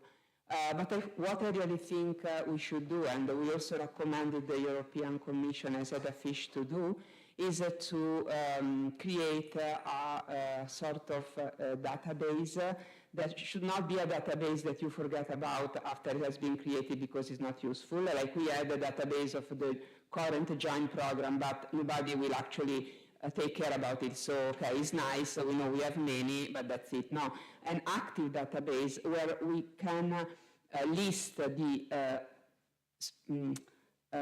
real obstacle at the national level and the institutional level, because what we realize that we have two different levels of obstacle. One needs the ministry to take care of, but you will be surprised how many they are local, so institutional, and these we can really solve without having the ministry to intervene. So I believe that it's fundamental to share this information in order for each of the different countries, when it comes to try to find a solution, see if somebody else already did. And when it comes to ask the legislators to change the law, then let's try to make the change in a European way, because what is actually going on, it has already happened, is that some specific country changed the legislation, for example, for joint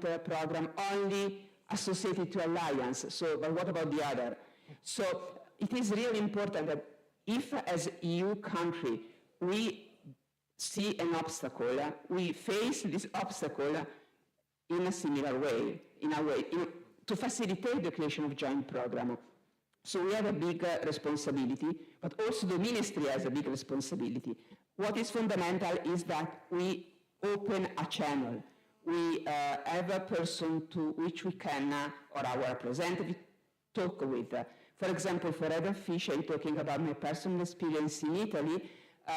we were able to create a kind of task force or working group or working table or whatever you want to call it, among different Italian universities that are at the moment involved in alliance, because that was easy for us, but it's not exclusive group, okay? It does not have to be exclusive.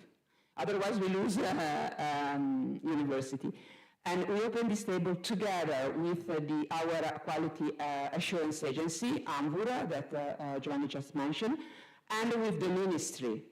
So we had workshop during EDAFISH, and we are trying to keep this working group active. So we have a meeting in Padova.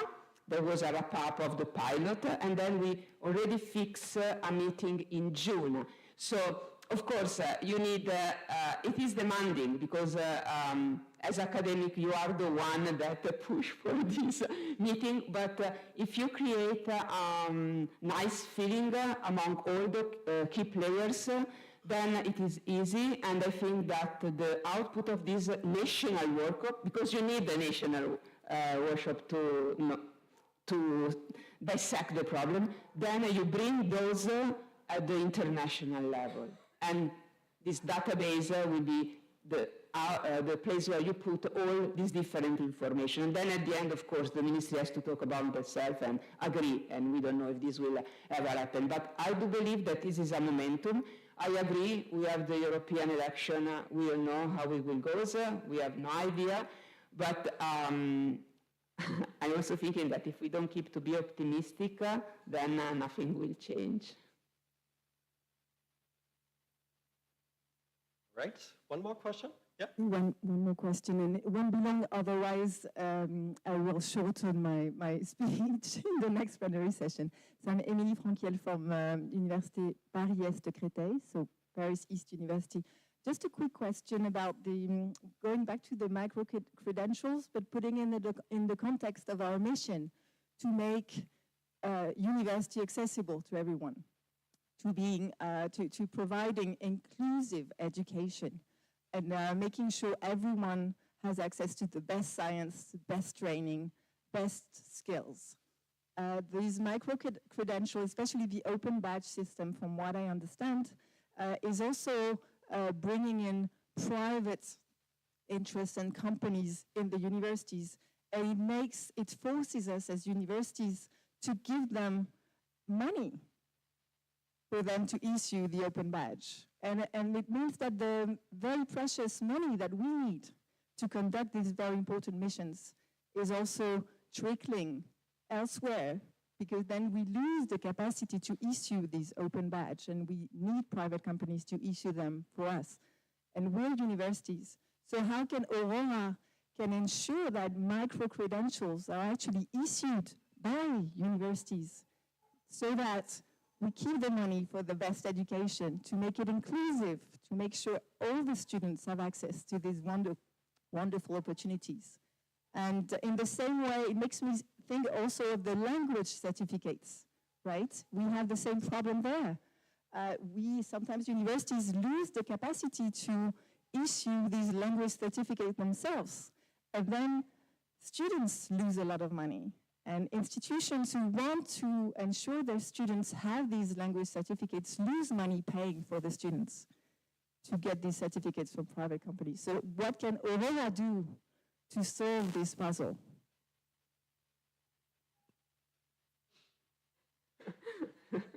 If I would have an answer, I wouldn't sit here. But I honestly think that the only thing we can do is we can say that it makes sense in such a big community to share expertise. When we start now to go back to the money, to every little cent and euro, then we are all lost. And I mean this, honestly, we're all lost then, because we will oversee that there is a high dynamics also in the studentships. They have different needs these days. They have different challenges. The job market, labor market has already been mentioned, but hundreds of things. And we have to cope with that. And this approach, I think that we are all going together, is a very intelligent approach because we make ourselves more dynamic, more flexible ourselves in order to offer them more dynamic, more flexible student pathways. Yeah? So I can just say, let's share expertise and let's share money, if this is an answer somehow. Thank you. Can I comment on that very quickly? Very quickly. Well, I'm not an expert, I'm not an IT person, I'm a biochemistry. But what we face in EC2U when we decided to release Open Badge, of course, the university is releasing the Open Badge, but we need a provider that ensure that the Open Badge are not corruptible. So at the beginning, we thought to develop internally IT system, and we're working for sharing, well, for different things for the alliance. Then we realized that, and you have to do that.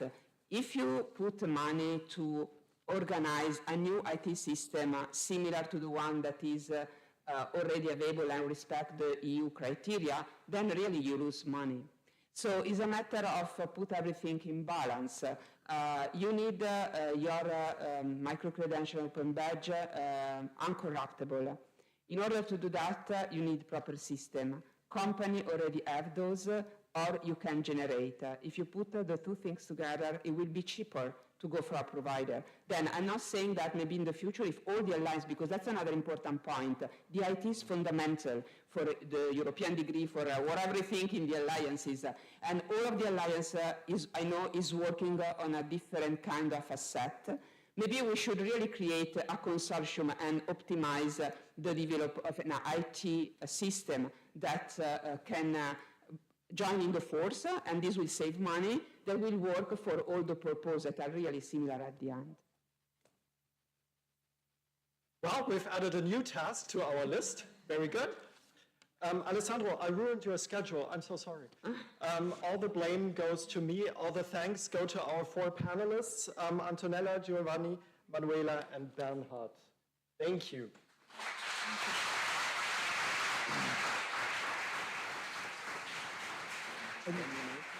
And indeed, a big thank also to Florian for his chairing this wonderful panel.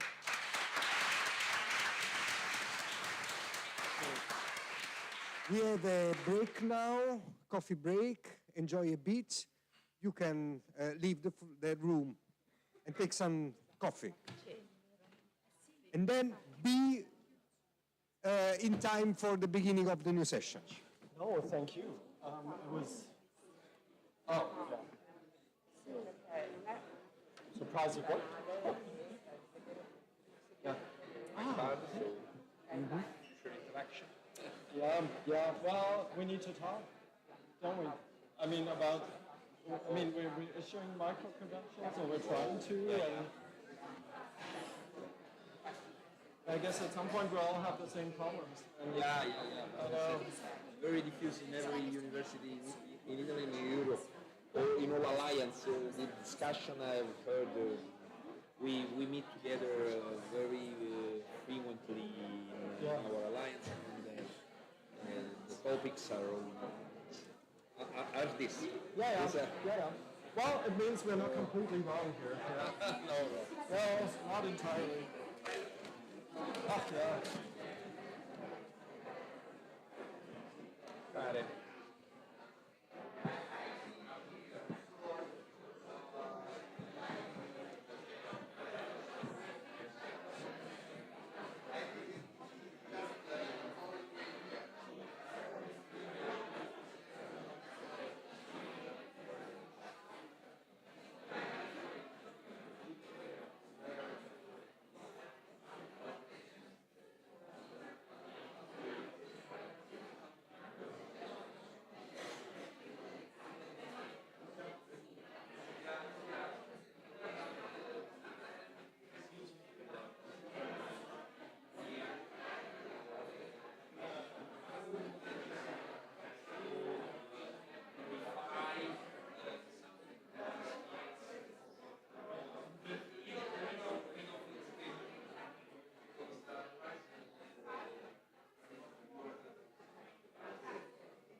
Allora Roberto, qui c'è una presa, a te com'è la tua presa? 2?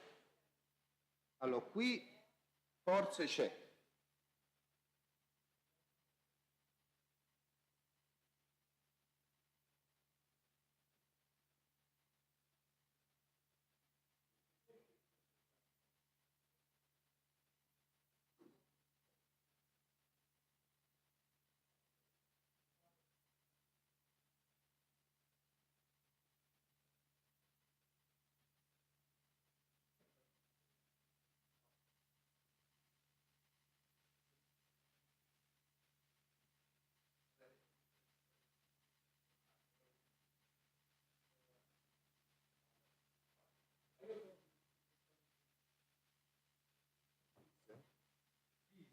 Sarà funzionale. Sì, sì. Soltanto volevo provare se funziona. Testiamo, però magari. Però non è una cosa. È una sfida a due.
probablement me mettre ici.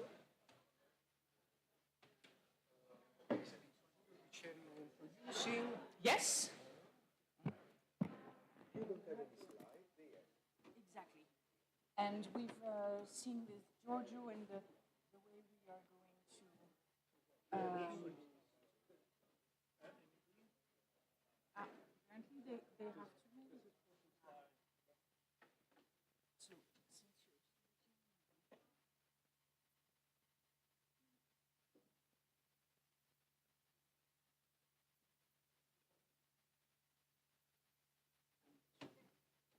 là, il faut que les collègues reviennent du café. C'est vrai que c'est toujours un petit peu compliqué.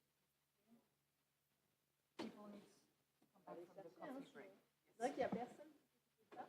Ben là, j'ai demandé à des collègues, mais je vois que, enfin des collègues italiens, c'est pas mon institution, je ne sais pas trop non plus, mais je vois qu'ils sont quand même à l'entrée.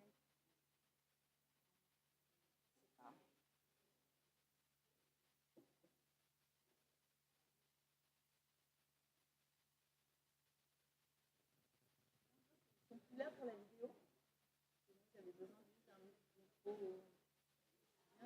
Ah oui, oui, oui. Cet extrait, peut-être dans le film du réseau. Alors là, je ne vois pas les collègues de la com. Anna?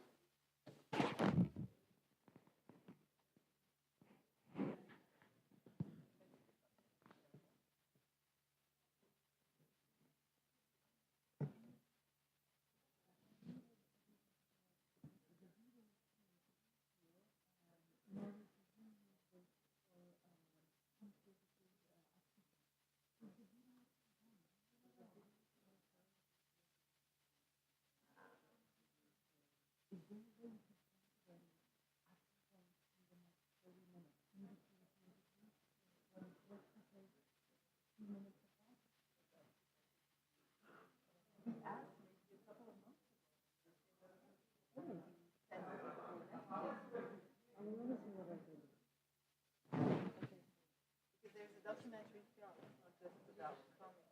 There's a filmmaker about what we're doing. The idea was to include Aurora. Okay, are we ready to go? Is somebody else gathering people from the coffee?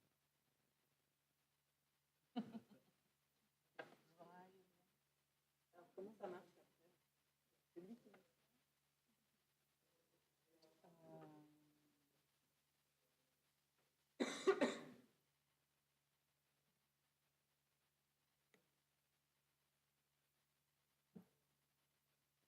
Vous allez vous partager le micro?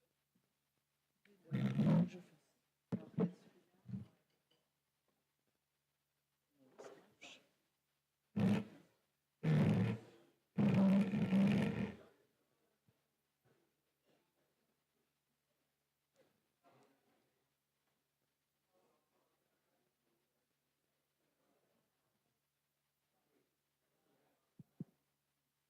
Thank you for being back.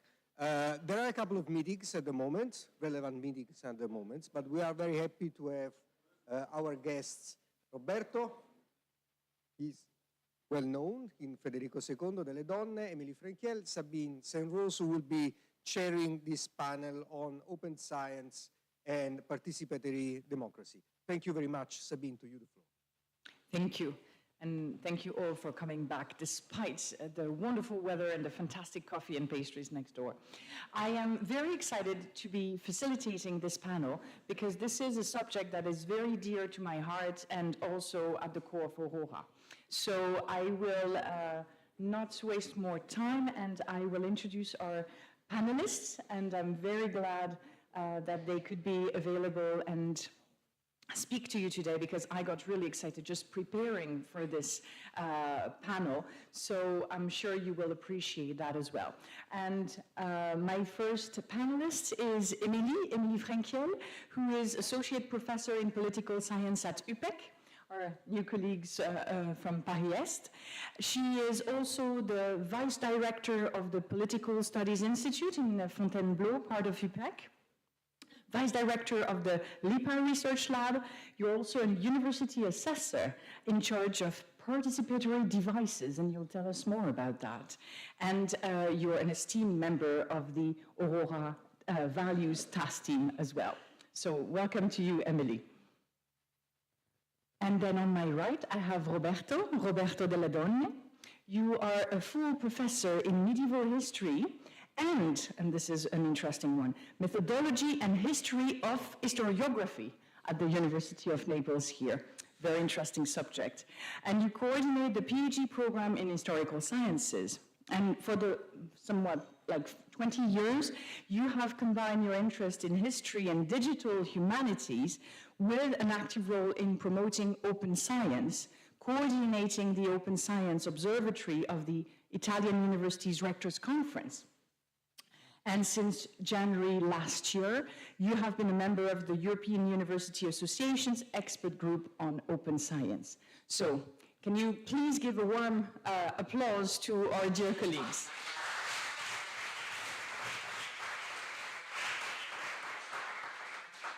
Thank you very much. So first, we're going to dive a bit more in those terms and realities. What is, and I will start with you, Emily, what is participatory democracy, and why is it important? Thank you so much, Sabine, for having me here. I'm really honored to be speaking in front of you today. Yeah, it is working. So here, I want to talk about citizen participation, but a specific kind, or maybe a slightly more, or actually more demanding type of participation, which is deliberative participation in a sense, or collective deliberation. So what do I mean by that? I mean that when we ask people to participate, when we create participatory devices, what we do is we complement the existing representative democracy, where people get to vote for people who make the decision. Now, in a participatory system or process, then anyone can join in the decision-making process. So it's a great challenge. It's a part of what we call democratizing democracy. And it is very important in the European context. You know, this is one of the distinct European feature, right, that we find in our political systems, right? Democracy. We still encounter many problems, including with our representative democracies. That's why we still need to call for people to vote in the next elections. These initiatives to democratize democracy are a potential solution to actually make people want to participate through voting, but also through other processes. The difference between participation, well, citizen participation and citizen deliberation is that, or maybe I was too close, it's probably better now. The difference is that we are insisting on the fact that participants are equal. When we ask everyone to participate, well, people come with their differences, different educational background, different feelings of legitimacy and so on. In a deliberative process, we ensure, we put people in specific conditions for them to feel that they have something to say. We train them more specifically. We ensure that other people are listening to what they're saying. So it's a way to involve, I'm reading the last part here, a way to involve people that are not generally part of the decision-making process, whether by rational ignorance or logistical difficulties. And we're not, we're creating a counterfactual situation, a mini-public. It's counterfactual because it's a situation of what if? What if the European citizens were all voting, but that they had time to reflect, to actually know what the question is, to understand the impact of their decision, to understand the impact of voting for one person and not another on their interests, but also on the interests of their communities, and the children, the countries. One quite popular deliberative device in the last decade has been citizens' assemblies. And you've probably heard of the climate citizens' assemblies.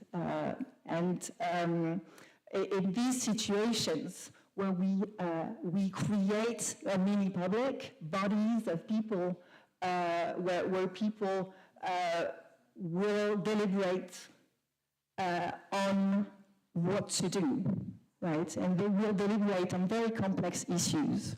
So they are selected.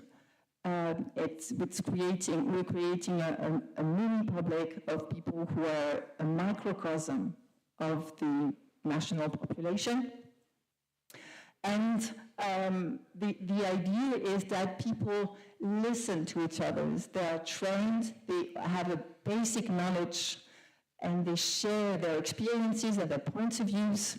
They all treat each other as equals, and they are led to be flexible. That is, they come with their opinions that might not be all fully formed at the very beginning. After a few days, then they will have developed a full-fledged opinion, which might be slightly different from the opinion that they had at the start. So why is it important? It's very important because we have very important decisions to make, and very hard decisions, especially regarding the environment. We're really at a crossroads now, and the planet, as we need it, us humans to live,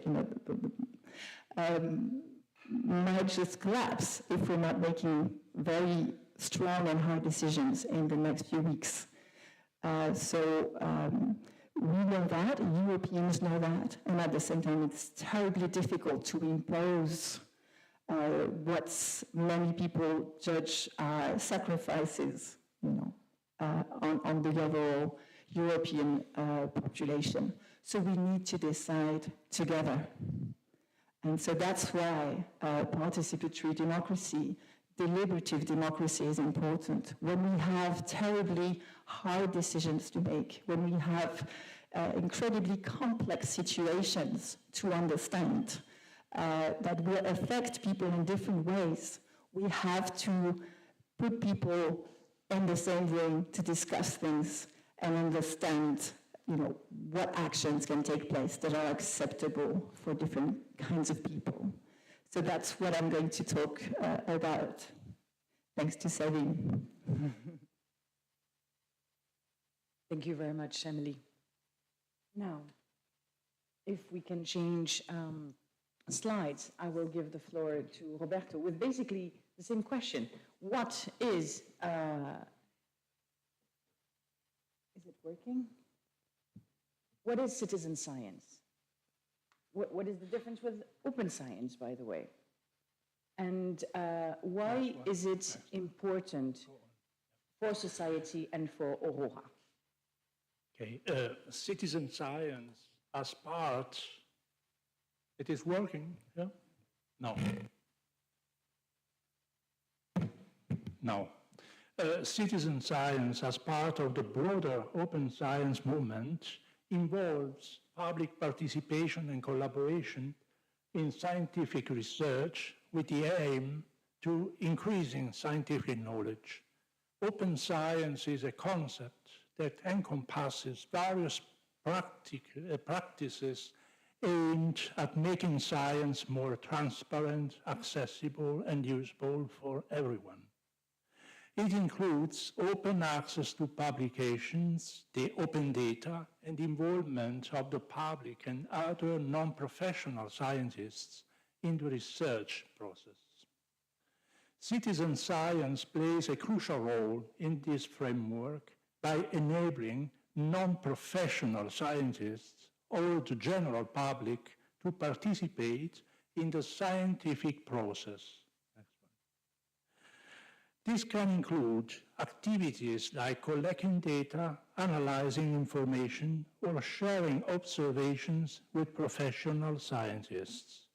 Such collaboration can occur in many disciplines, ranging from astronomy to environmental science, biology, social sciences, and humanities. The benefits of integrating citizen science into open science are manifold.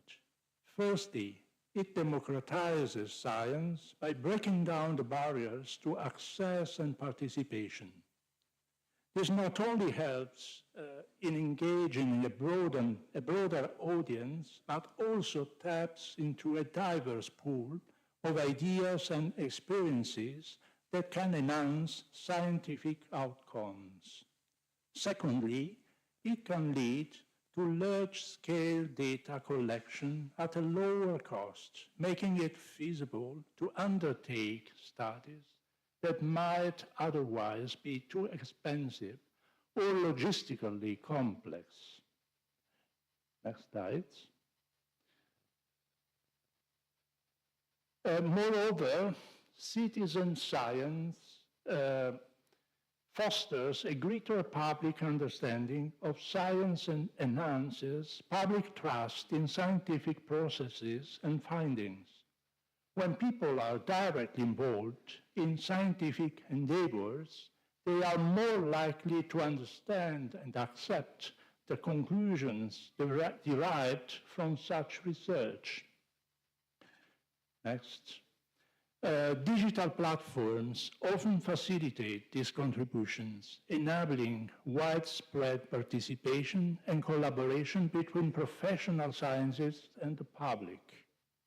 This inclusive method accelerates research, diversifies knowledge, and promotes a broader understanding and engagement in science and culture.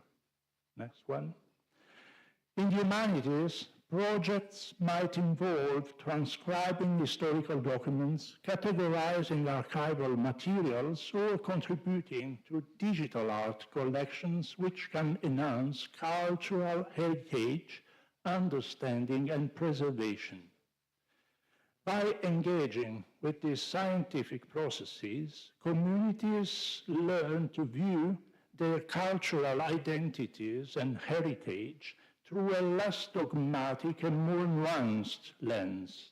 This understanding encourages a more complex appreciation of their cultural heritage, fostering dialogue among diverse identity narratives within the same community. Such dialogue can lead to greater mutual understanding and a deeper shared recognition of the rich and multifaceted nature of cultural contexts. Next. In summary, citizen science is a vital component of open science, contributing to scientific research by involving non-professional scientists in meaningful ways, democratizing access to science, and enhancing public engagement and education. This collaboration not only supports scientific research, but also promotes an informed citizenry, which is essential in addressing complex global challenges. Next. UNESCO and other international bodies offer insights or policy papers on the role of citizen science in achieving sustainable development goals or in global science governance.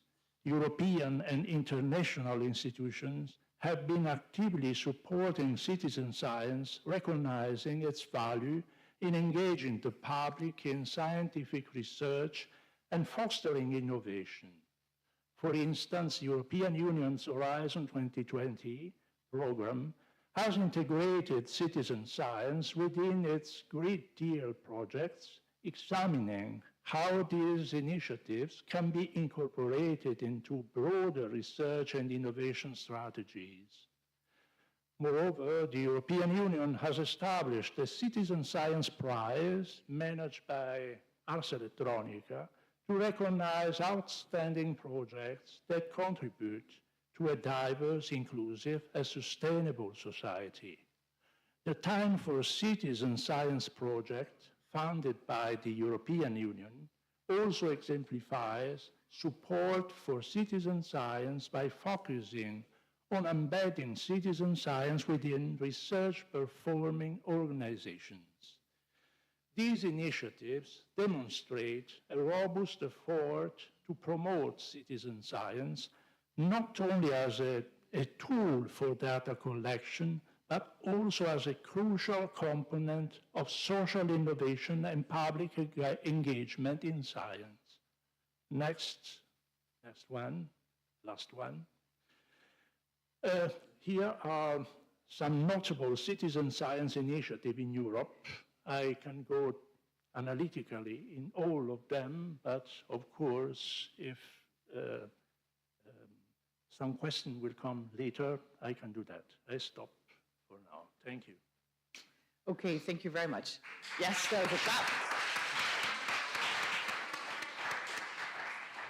Thank you very much to both of you for putting together this conceptual framework and giving some examples. This is excellent. I would like to touch now a bit more on the added value and the European level, because as a citizen, I have participated in some projects in citizen science when I was basically counting wildlife with my family when living in the Alps. Or I have also been in several panels linked to my local city council on some developments. So as a citizen, I can really relate with those approaches. But now, what about Aurora? What Aurora and also our European level, quite far away from my little Alps, let's say, can bring to those approaches, and what can we benefit from, and what is the practice going to be looking like at this European level? But just for a quick feel of the room, how many of you have participated in such initiatives? Counting birds or wildlife, being in some panels? Yes, a few of you. Well, now more courageous people are raising their hands. And how many of you, keep your hands raised, please. Thank you, so that we can look at you and admire you. How many of you do think that there is added value at European level? Even more, okay. Well, that's nice. You have conquered the room, as we would say in French. So please, can you tell us more on your views on this point? Sorry, Okay. You want it? Or? The next one. Thank you. Well, a European University Alliance like Aurora, which focuses on innovation, research, and education across multiple universities in Europe, has a mutually beneficial relationship with citizen science. The first question, so to say, what citizen science brings to Aurora? Citizen science can provide researchers within the Aurora Alliance access to a broader range of data collected by citizens across different regions. This data is particularly valuable in fields like environmental science, epidemiology, and sociology, where large-scale data collection is essential. By involving citizens in research projects, Aurora can enhance science education and literacy among the general public. This not only educates people about scientific methods, but also raises awareness about the research topics Aurora focuses on, such as sustainability and social innovation. Citizen science often involves innovative data collection and analysis methods. utilizing tools like mobile apps and online platforms. Incorporating those methodologies can inspire new research techniques and technologies within Aurora. Engaging a diverse range of participants through citizen science initiatives can bring different perspectives and ideas into academic research, which might lead to new insights and breakthroughs that a more homogeneous academic group might miss. What Aurora brings to citizen science, I would say, next slide, scientific rigor. Aurora can provide the necessary expertise to ensure that the data collected through citizen science projects is valid, reliable, and scientifically rigorous. This improves the quality of the research outputs and their acceptability in academic circles. Scalability. With its network of universities and resources, Aurora can help scale citizen science projects beyond local and national levels to a broader European and even global audience. This scalability can significantly enhance the impact of the research findings. Interdisciplinary collaboration. Aurora's interdisciplinary environment can facilitate collaborations across different fields of study, enriching citizen science projects with various academic perspectives and methodologies. Aurora's position in the European academic and political landscape can help elevate the profile of citizen science data and findings, influencing policy decisions at higher levels. Aurora can provide the necessary funding, infrastructure, and technology support to sustain and expand citizen science initiatives, which are often limited by resource constraints. In conclusion, the synergy between Aurora and citizen science can lead to a more engaged public, enhanced scientific research, and the development of innovative solutions to complex challenges. This relationship not only advances Aurora's mission, but also promotes a broader culture of scientific curiosity and public participation in scientific endeavors. I stop here. That's already a lot, actually. Well, thank you very much. This is very interesting to have your perspective. But would you say there are so many advantages to such synergies for participatory democracy as well, or I would certainly say so. So what's interesting is that participatory democracy hasn't been so integrated into our universities yet. And yet, there's a fantastic potential in doing that. And so that's what I will try to convince you of. So here you can see that these climate assemblies are mainly taking place in Europe already, but they are taking place outside of universities. And we're only a few universities who are now organizing our own citizens' assemblies involving students especially. But what's interesting is that in these assemblies, we get different people together to make decisions. And I think it's very important for our universities to also form very strong communities within our universities. So having students working together, no matter the topics that they are studying, no matter their level, no matter the career they have in their minds, but also getting them to work with the other communities in our universities, that is, with their teachers, with researchers, with the administration, without which the university doesn't hold together.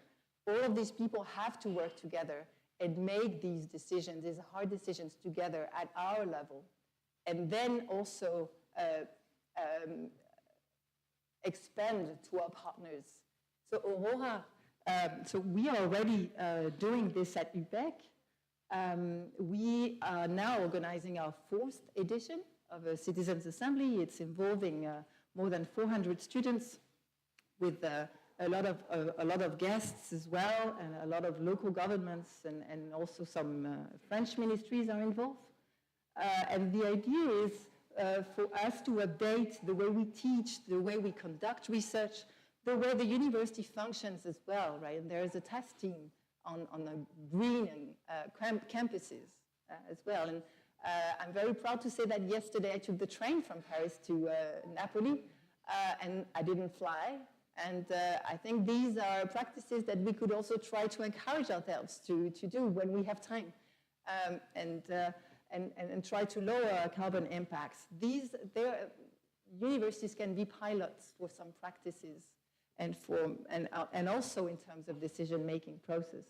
And the idea is to become more sustainable, but in a democratic manner. So we are already doing this at UPEC.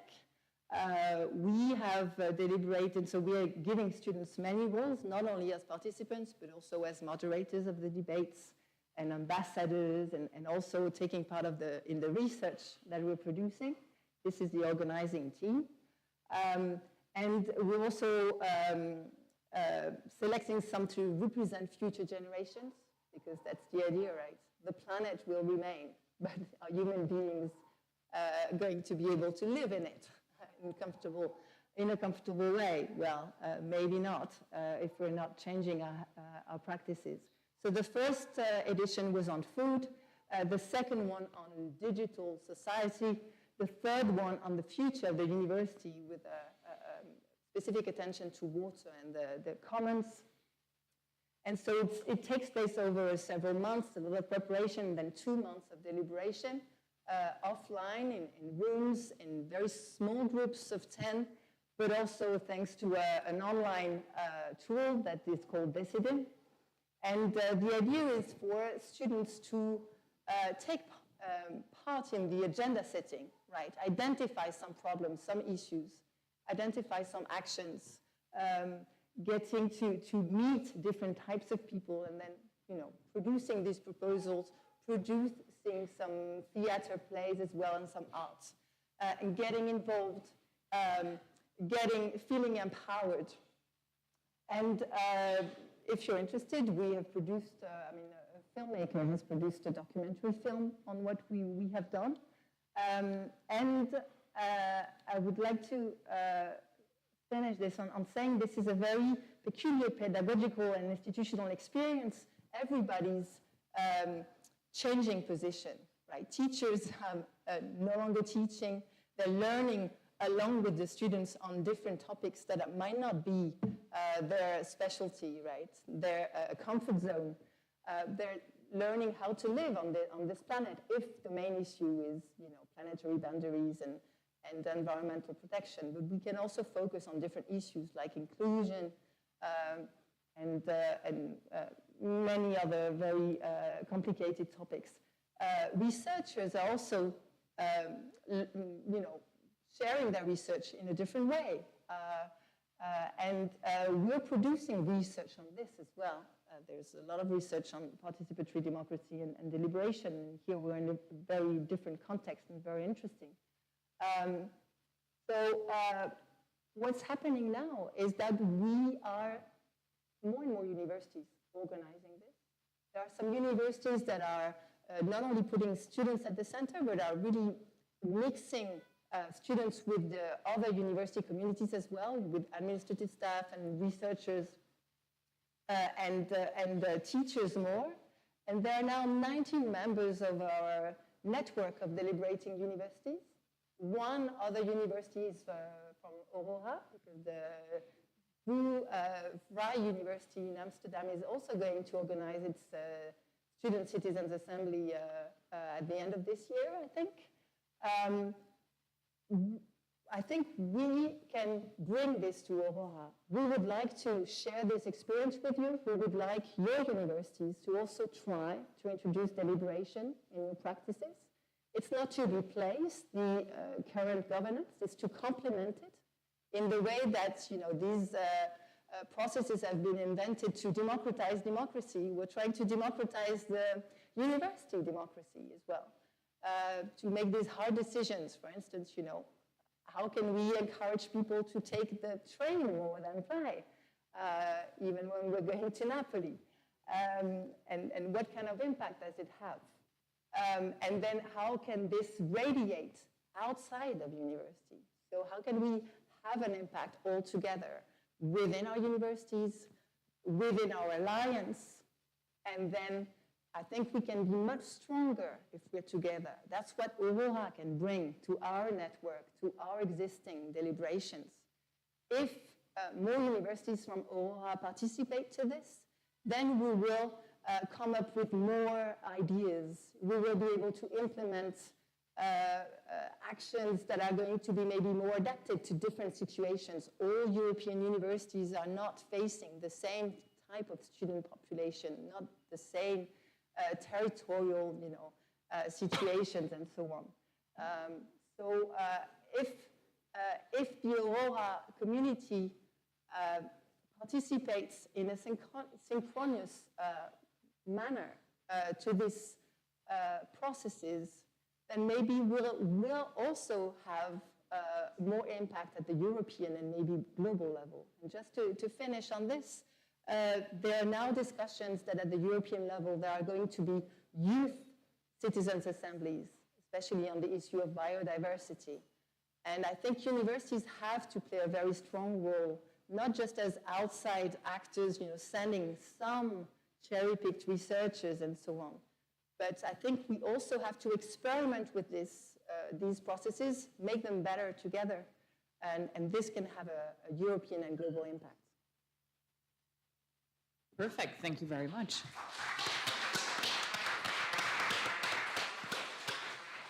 Now, allow me to be a bit controversial. We have many colleagues that raised their hands, that said, yes, they are involved in such initiatives, but are we not just preaching to the converted? Is it just this group, how representative is it? And when I was visiting your institution actually last January, I stopped in a bookstore, love books from my language, and I saw that there were some publications exactly disputing this very question of participatory democracy, and the fact that it was not a solution, a replacement to a solution to the difficulties that representative democracy was knowing in our countries in Europe and beyond. So what do you respond to that? Thank you. That's a very, very important question. There are two aspects I want to emphasize. Maybe I'll start with this one. The problem that we have when we open the gates of decision-making with participation, with participatory democracy, is that usually we get the usual suspects, or in French we say toujours les mêmes. It's always the same people who participate. So they are not elected representatives, but they are the same. They are too similar to the people who already get elected. That is, there are people who feel legitimate to speak on behalf of others. There are people who are already informed, people who are already interested, people who are already concerned, people who already have time to devote to these issues and so on.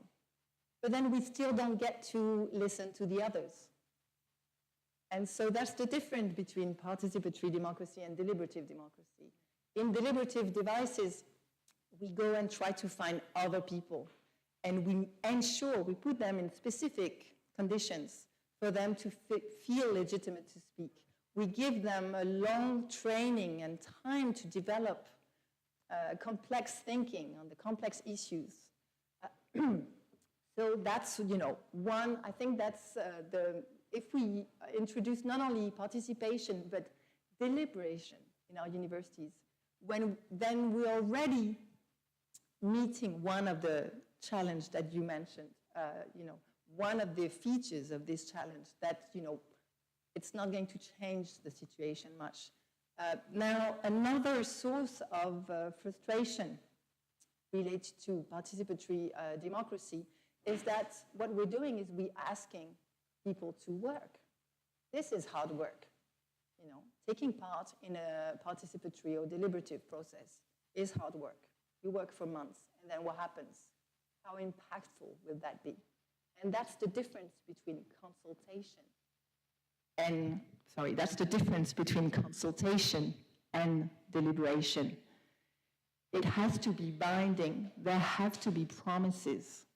You have to have an impact. So it doesn't mean that, for instance, at the level of the universities, the presidents of the universities will say, whatever you decide, no matter what our governance, our representatives say, we will do it. No, that can't work that way. But there has to be a very strong promise that what the students who participate produce, and they do it very thoughtfully, very carefully, then whatever they propose will be discussed, will be listened to. If it cannot be implemented, it has to be justified and explained. And I think through this type of engagement, then we're already meeting a second, a very important challenge to participatory democracy. Now, I would like to add one last thing. I think that's what has been lacking as well in many participatory devices compared to, the step forward that we have in deliberative processes, is that we have the very strong emphasis on training. And I think that's why universities are one of the best places to actually organize these processes. If you ask people to participate, but they don't get the extra training, they don't learn more, and it's not enticing them to be even more curious about the world, to be curious about scientific results, and respectful as well of the work of scientists, and of cross-checked, fact-checked science, and well, then we also fail our mission. So if you just, ask people to participate, they just answer very quickly, but they don't learn in the process, then you're not doing much better than in the current situation. Very good. Thank you very much. Yes, another round of applause. Well, I hope this has inspired many colleagues in different universities, and I know from your talks with our colleagues at the VU that this is really cross-fertilization and capitalizing on best practices.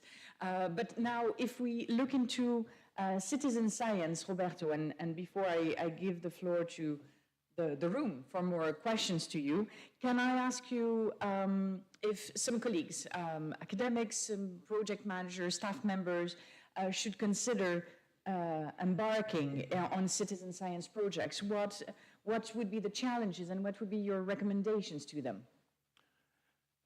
Well, embarking on citizen science projects involves navigating a series of challenges that require careful consideration and strategic planning to avoid that they become big issues, we can say. Here in these slides are some of the primary challenges that academics and project managers should address before starting such projects. First of all, ensuring data quality and integrity. Providing proper training and easy-to-use tools for participants is crucial for collecting reliable data. This might include detailed guidelines, training sessions, or intuitive apps that help standardize the data collection process. Implementing mechanisms for data validation, such as cross-checks or automated algorithms that flag outliers, can help maintain the scientific integrity of the data collected. Secondly, managing diverse participant expectations and expertise. Clearly communicate the goals of the project and what is expected from participants. These includes detailed instructions, the scope of their involvement, and the impact of their contributions. Design the project to accommodate varying levels of skill and commitment. This might involve creating different roles or tasks that cater to both novice and experienced participants. Thirdly, securing adequate funding. Accurately estimating the cost of tools, materials, training, and data management is essential. This helps in securing adequate funding to cover all aspects of the project. Exploring diverse funding sources, such as grants, partnerships with non-governmental organizations, or crowdfunding, can provide a more stable financial base. Number four, maintaining engagement and trust. Keeping participants engaged by providing regular updates about the project's progress and how their data is being used can foster a sense of ownership and satisfaction. Recognizing the contributions of participants through acknowledgements in publications, celebratory events, or certificates can enhance motivation and trust. Legal and ethical consideration, data privacy, we can say, ensuring that personal information is protected according to local and international data protection laws is critical. Participants should be informed about what data is being collected, how it will be used, and who will have access to it. Clarifying how the results will be used and any intellectual property rights associated with project outputs is important. Participants should understand if and how the results might be commercialized. Technical infrastructure, now the number 6, developing or utilizing robust platforms that can handle large volumes of data securely and efficiently is essential. This includes considering data storage, backup procedures, and user support. Systems should be designed to scale up, accommodating an increasing number of participants or expanding geographically without compromising performance. Cultural and social sensitivities. Projects should be designed with an awareness of cultural and social contexts, especially when involving diverse communities. This includes using appropriate language, respecting local norms, and addressing any potential social impacts. Last one, so to say, artificial intelligence should also be considered when planning and managing citizen science projects. Artificial intelligence can play a crucial role in addressing some of the key challenges and enhancing the capabilities of these initiatives.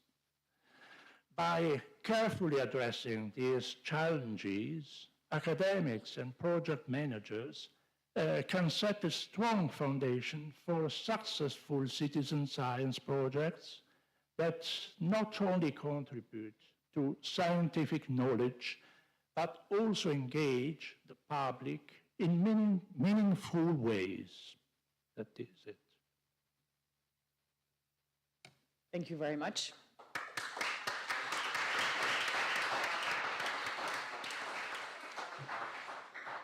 I would like to give the floor to our colleagues and students as well on those two very interesting topics in general and also for Aurora. I think there's definitely possibilities for us to harness the powers of those tools, those approaches for our community. Is there, we have some mics, are there some questions or comments? I see Pim raising his hand. Well, thank you very much for these very interesting presentations and discussions. Indeed, a very hot topic.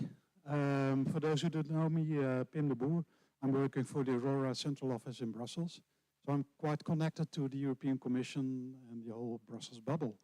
And I mentioned this is a hot topic because for the next the European Research Area policy agenda, let's say the rules of the game, how to deal with research and innovation, which includes trust in science. We were already engaged as Aurora in the development of an area action on citizens in engagement and science for policy, but also in trust in science, which is equally important, or well, for citizens, even more important. So it is really important that Aurora gets engaged and remains engaged in the ERA policy agenda, because only in this way we are able to influence the policymakers at the national level and at the European level, and via another ERA action also at the global level. Well, we are a global network, so yeah, please keep in contact. Thank you very much, Pim, for this comment. Barbara?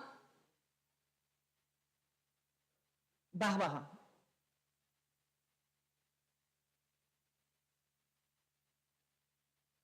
So thank you for the mic. And my name is Barbara Buchenau. I'm in charge of the joint education in Aurora.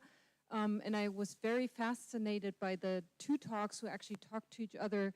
And I want you to spell out one of those empty spots in between.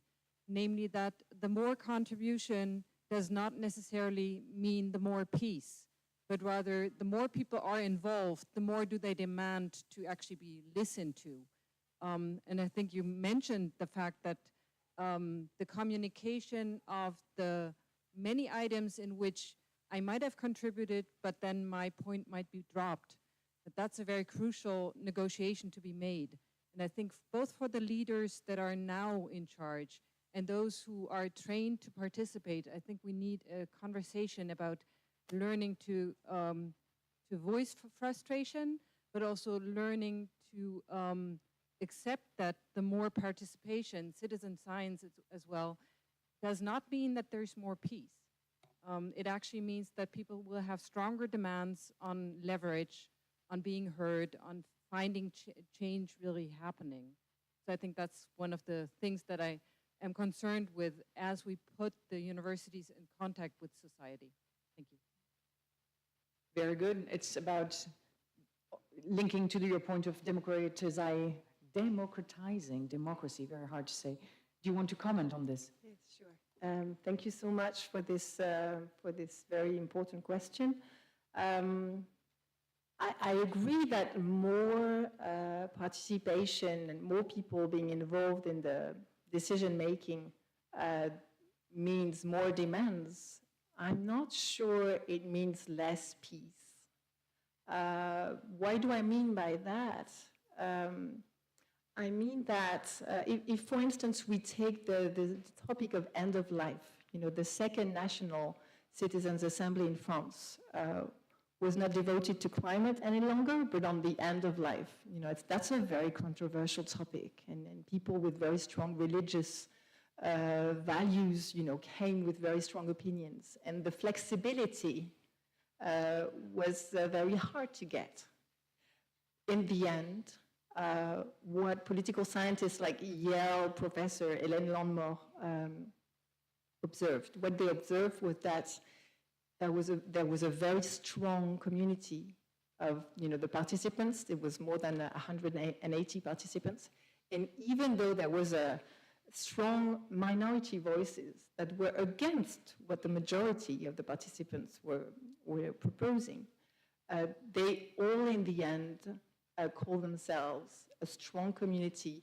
And actually, Hélène Landemort is now writing a new book on the loving relationship that develop when people actually get together for such a long time and form this kind of bubble of working together and respecting their differences and respecting their different opinions. And what's important in terms of design of the process is that in the end, when you get the final reports and the proposals, the majority could be just crushing the minority, right?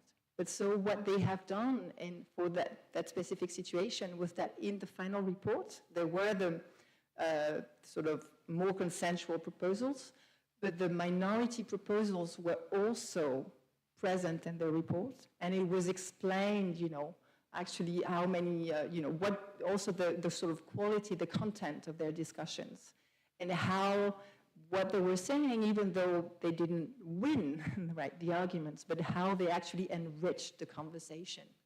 And so I think that if we could, sort of propagate this type of process, right? And we all, at some point in our lives, and including our students, because they are students, and we organize this in universities, early in life, they learn this process of listening to each other, even when we have very conflicting views, and still going forward and coming with a result that is acceptable for everyone. Then I think we could learn to live in a better society and a more peaceful society.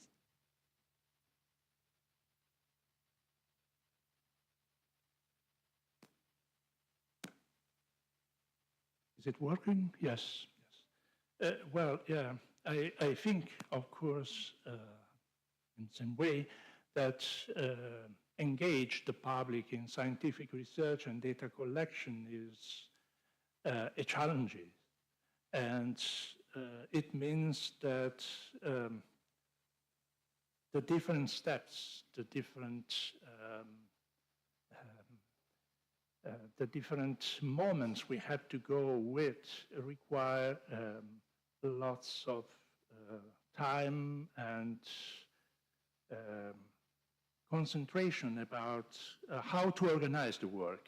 Otherwise, it won't. The results won't be the expected ones. But there are some projects already realized in the European area, so to say, in different domains and disciplines that have been successful. No?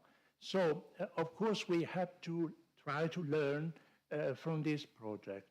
Now, to propose the way, the methods they used in other contexts. It requires lots of work, as we know, every time that we try to engage non-professional in our research practices. But in some cases, when we have to collect big amount of data, and we can define, so to say, the instruments that they have to be used, a simple one, no, not too much difficult to use or at least not after a proper instruction period, then you can get some results. So I'm always a little bit optimistic, but that's it. Okay. Thank you very much. Another question? Oh, two, three. This inspiring talk is really inspiring. That's great.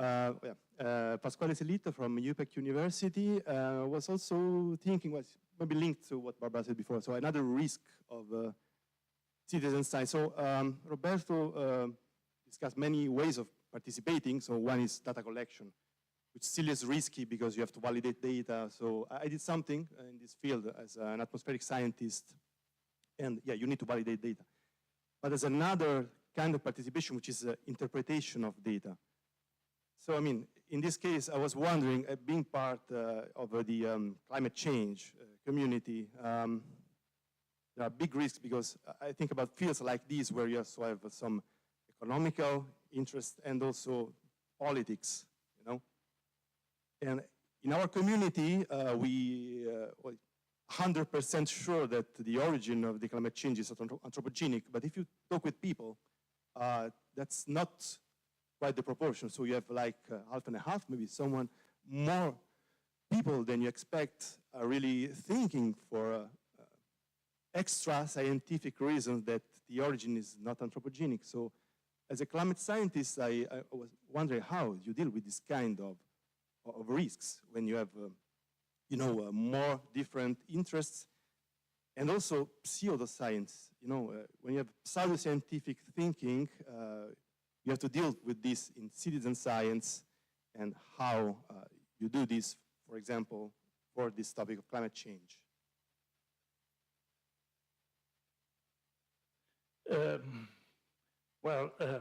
If we think at the level of interpretation of data, of course, I think that the leadership should be inside from the scientific community, of course. Then that there can be different interpretation of data. This is also part of the play that we are called to discuss with our colleagues and with non-professional people, so to say.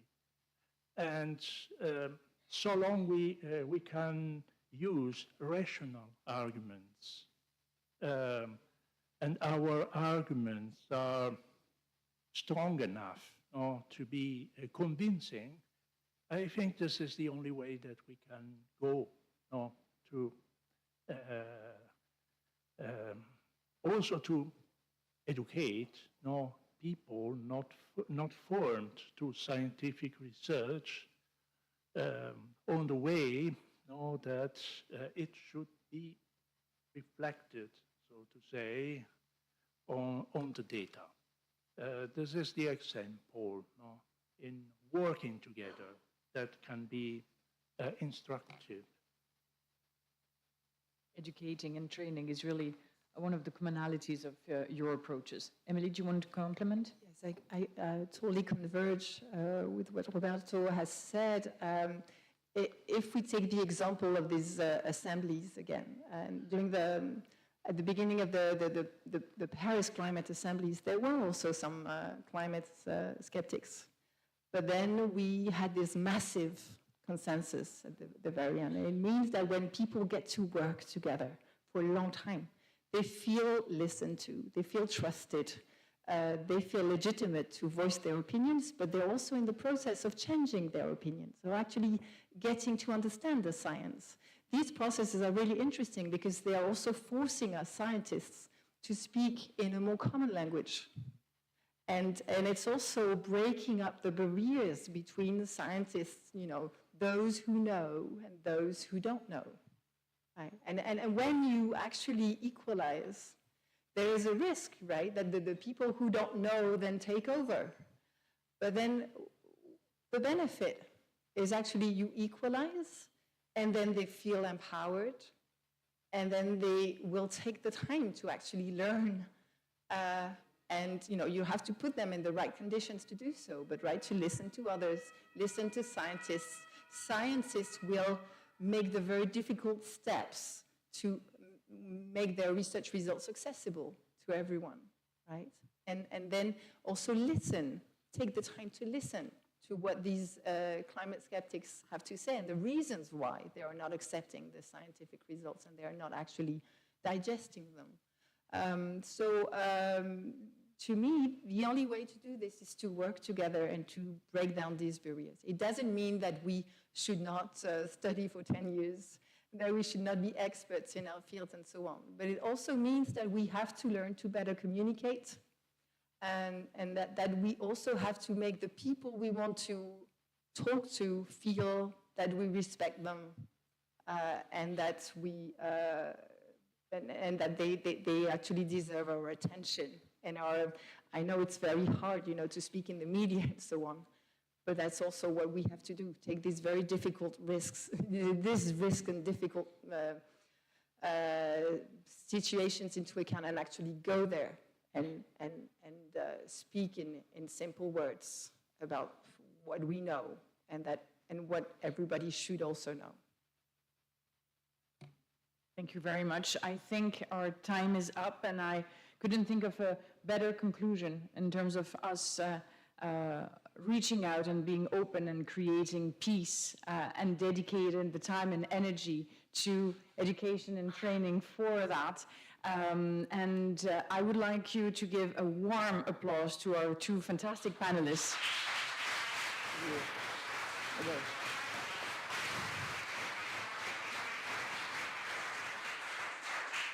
Thank you very much to you, and also to the organizing team and Alessandro for actually running with this idea of such an inspiring talk when we proposed this to our colleagues. I think now it's time for lunch, maybe? No? Ah, sorry. Obviously, I didn't have enough of those beautiful cakes at the break. So I will give you the floor, and thank you very much, and see you later for more conversation at lunch, because I know there were some more questions, and later on during this biannual. Thanks a lot. And just to remind you that also there won't be a special meeting for the Aurora Values task team, but some of us are here. Vit and I, will welcome your questions if you want during lunch break or any other time.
As you have understood, now it's a moment for us that is really, really, really important. Just presenting you the 800 years of Federico II, more than a celebration. Yesterday, our rector explained you the reason why we are so much committed to the foundation letters and the ideals of Federico II in establishing the first state university in Napoli. We would like to say a bit more on how we are trying to interpret and practice these 800 years, more than a celebration. Before doing that, I'm very happy to have with me my colleague Valentina Della Corte. I just want to show you a brief more video concerning Federico.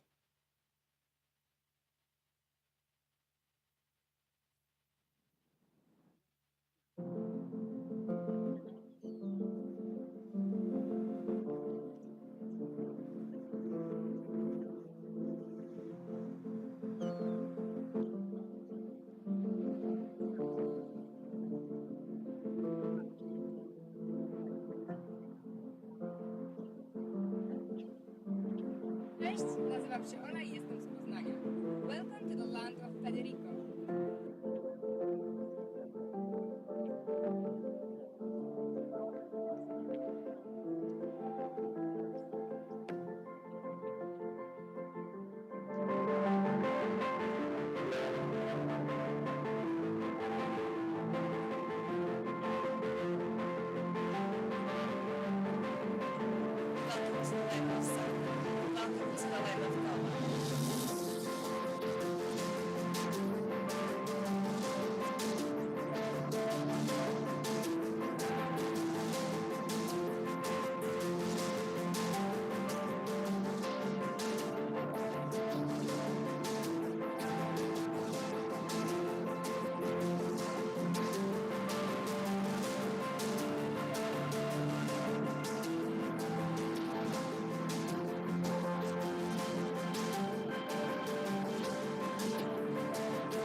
Welcome to the land of freedom.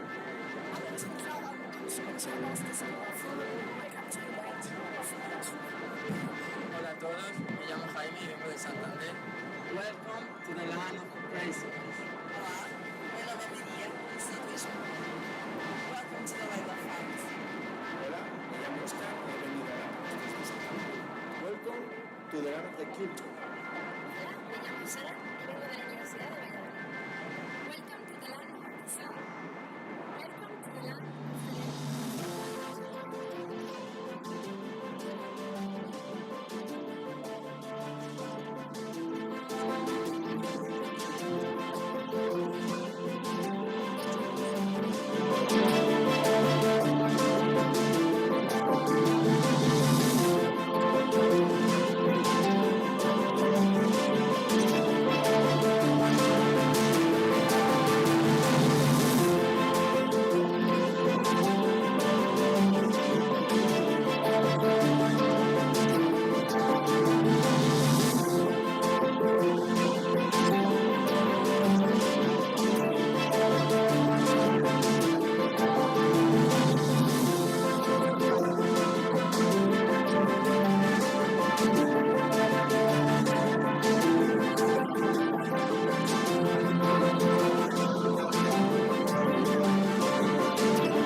Welcome to them. The son of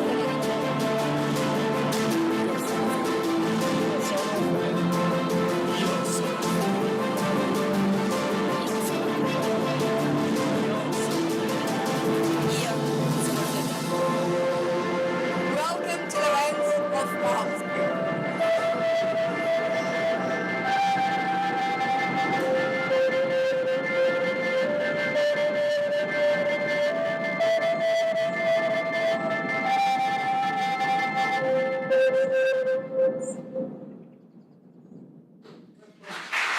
To the land of Federico. But since we are a community, all of us are Federico or Federica, if you prefer. So it's a pleasure for me to introduce Professor Valentina Della Corte. Valentina, please join us. You can take a seat or be standing as you prefer. Valentina, well, we have invited Valentina for one main reason. She's the delegate of directors to the 800-year celebrations. But Valentina is also professor of economics and business management. We value Valentina for many different reasons, because as a professor, she is part of the evaluating board for the Biannual for degrees studies. But Valentina is also the founder of a BA degree, bachelor degree in hospitality management. In the second and the third year, this degree is in English. That is something that is quite innovative for us. And also, and she is also the coordinator of a master in hospitality management. It's full in English. So thank you very much, Valentina, for being with us and presenting not only a celebration of 800 years, but how a university see its own future in the next 800 years.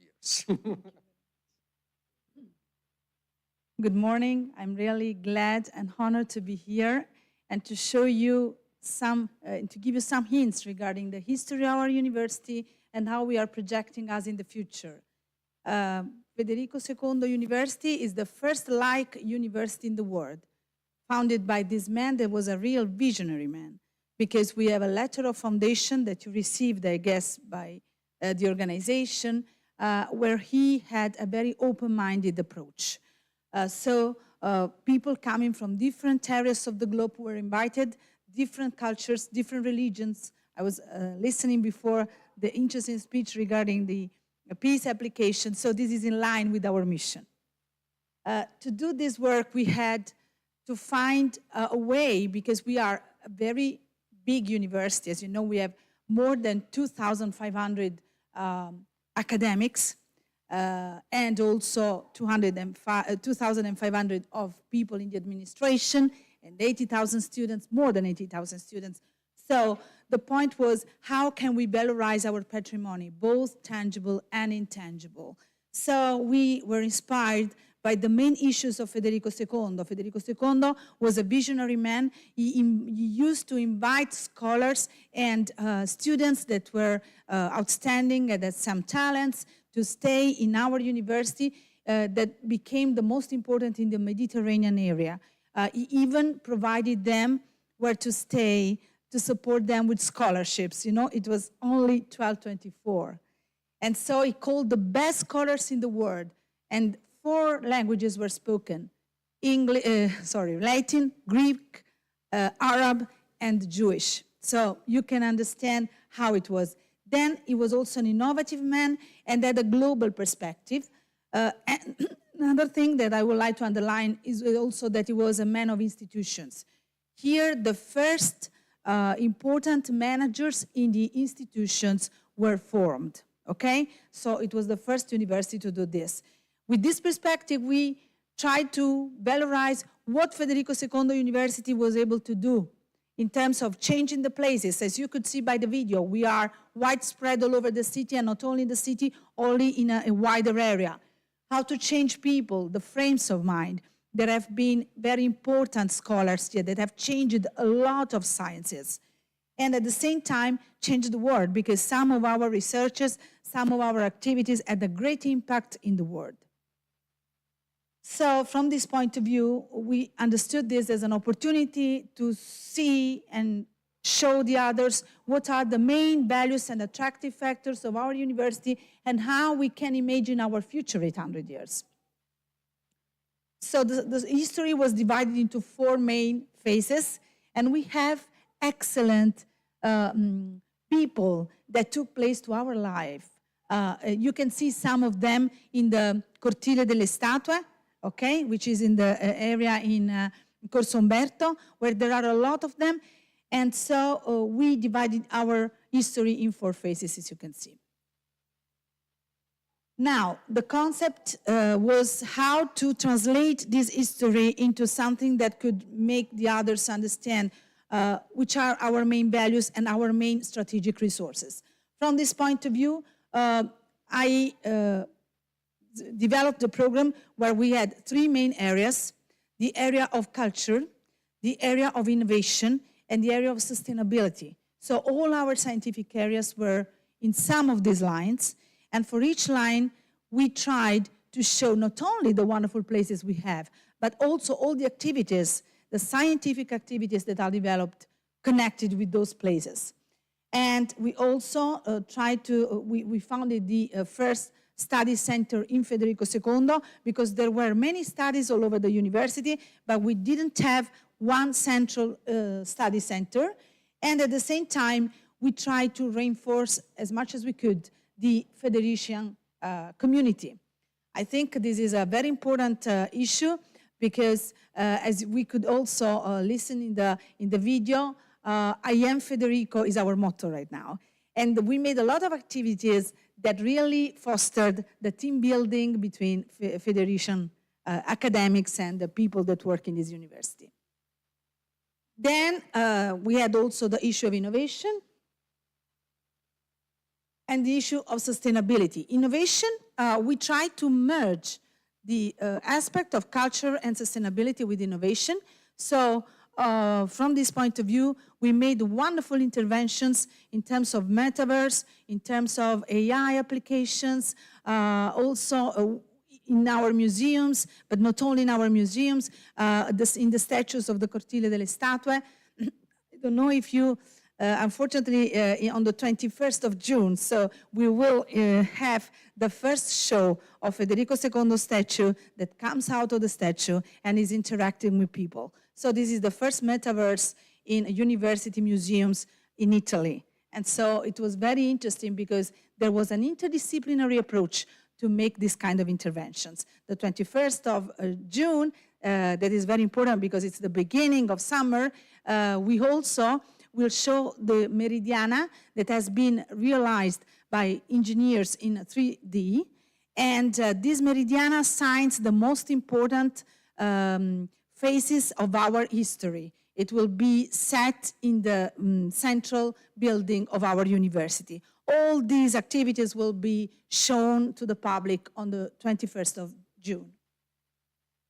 Then we developed the program, and in developing this program that was inspired by the 3 lines I showed you, we tried to work in 3 different directions because through experiences, so we had the possibility of organizing together with the FI, which is the Fund for Environmental Development, some initiatives where the volunteers of the FI were working with our professors and researchers and PhDs to organize some opening days where Federico II opened the courts.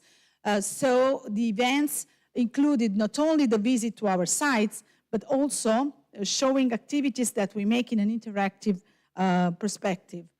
Then there are a lot of workshops that we organized, such as some hackathons, where the students were the protagonists. We launched some challenges. I can tell you that last year I launched the challenge with the Apple Academy, and the funny thing was that we were competing with global companies, but the students in some cases didn't want to make the challenge for one of these companies that were interested in hiring them, but they preferred to choose the Federico II challenge. And this is meaningful because it shows that I am Federico means something to us, okay?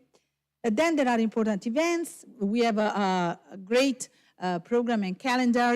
If you go on the website, you can find all the activities that we promoted in this period. And always in innovation, we also made a wonderful project with schools, because the issue is that Federico II is a primary stakeholder in the territory, and we have a huge work also with schools.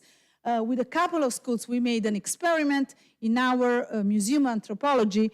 As you can see, this panel was used in the Manifesto della Razza in the fascism period.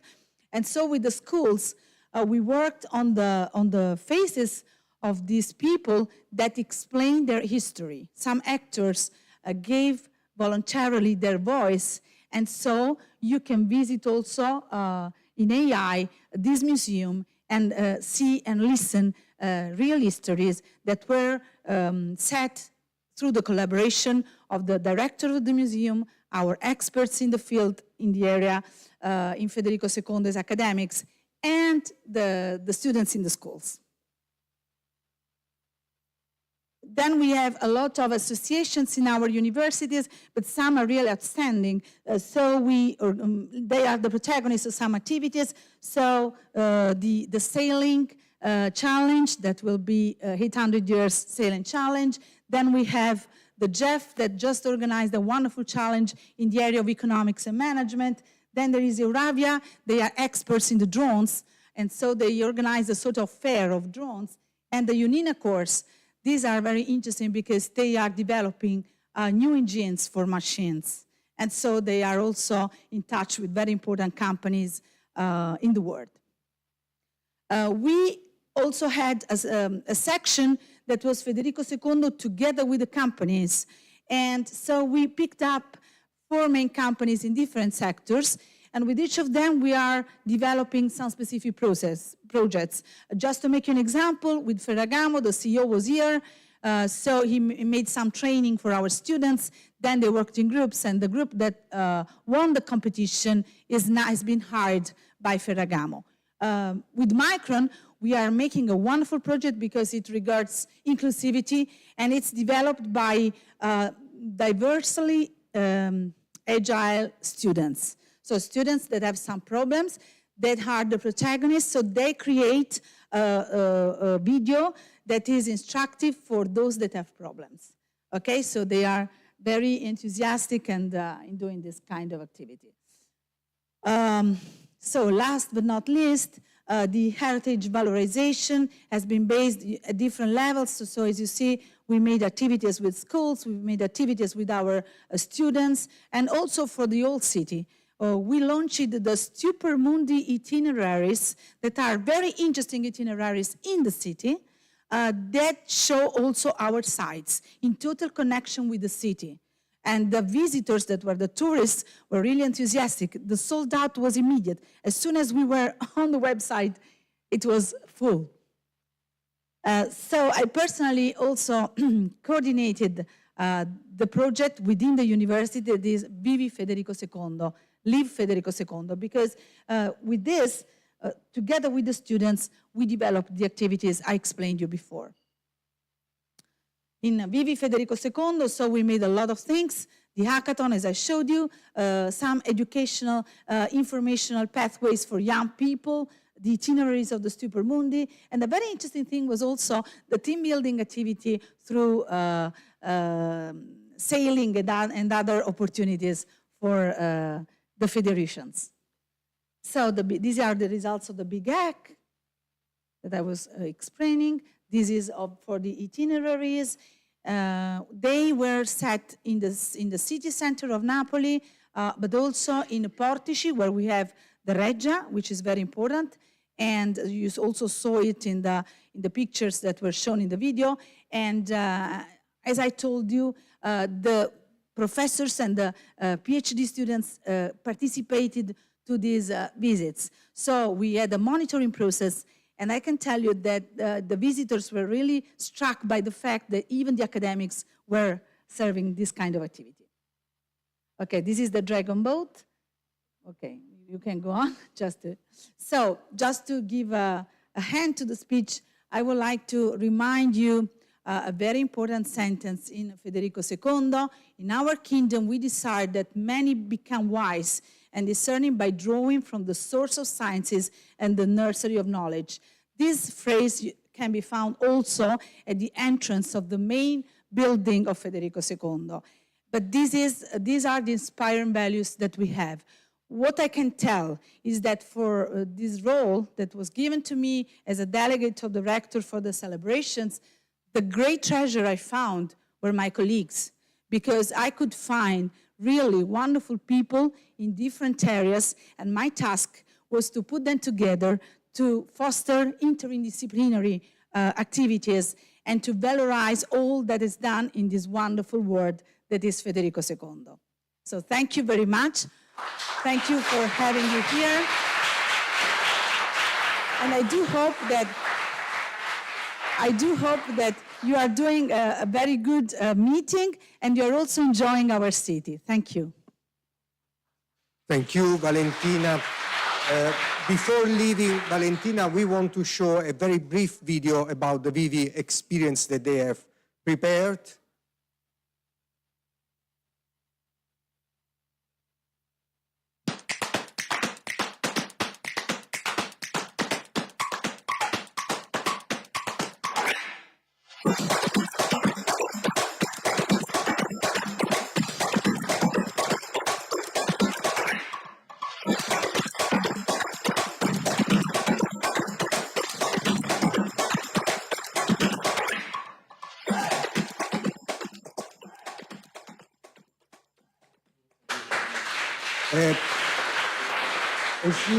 As you may understand, for a university like Federico II, one of the risks is basically being seated on our long history. We have to cherish our history. We have to prove to be worth of our history every day. And for us, being part of Aurora is also a way of renovating our long history. So thank you for being here, and thank you, Valentina, for reminding us the relevance of our history. And to Fabiana and all your collaborators, thank you very much. So just a couple of logistic informations. The dinner is ready. For those of you who have booked the social events tonight, you have received today, you have received an email. Social events that we have organized are a walk in the city. It's a short walk because the city is huge. We will have only 1 hour walk. It's just a way of being introduced to the city, for those of you who have chosen that one.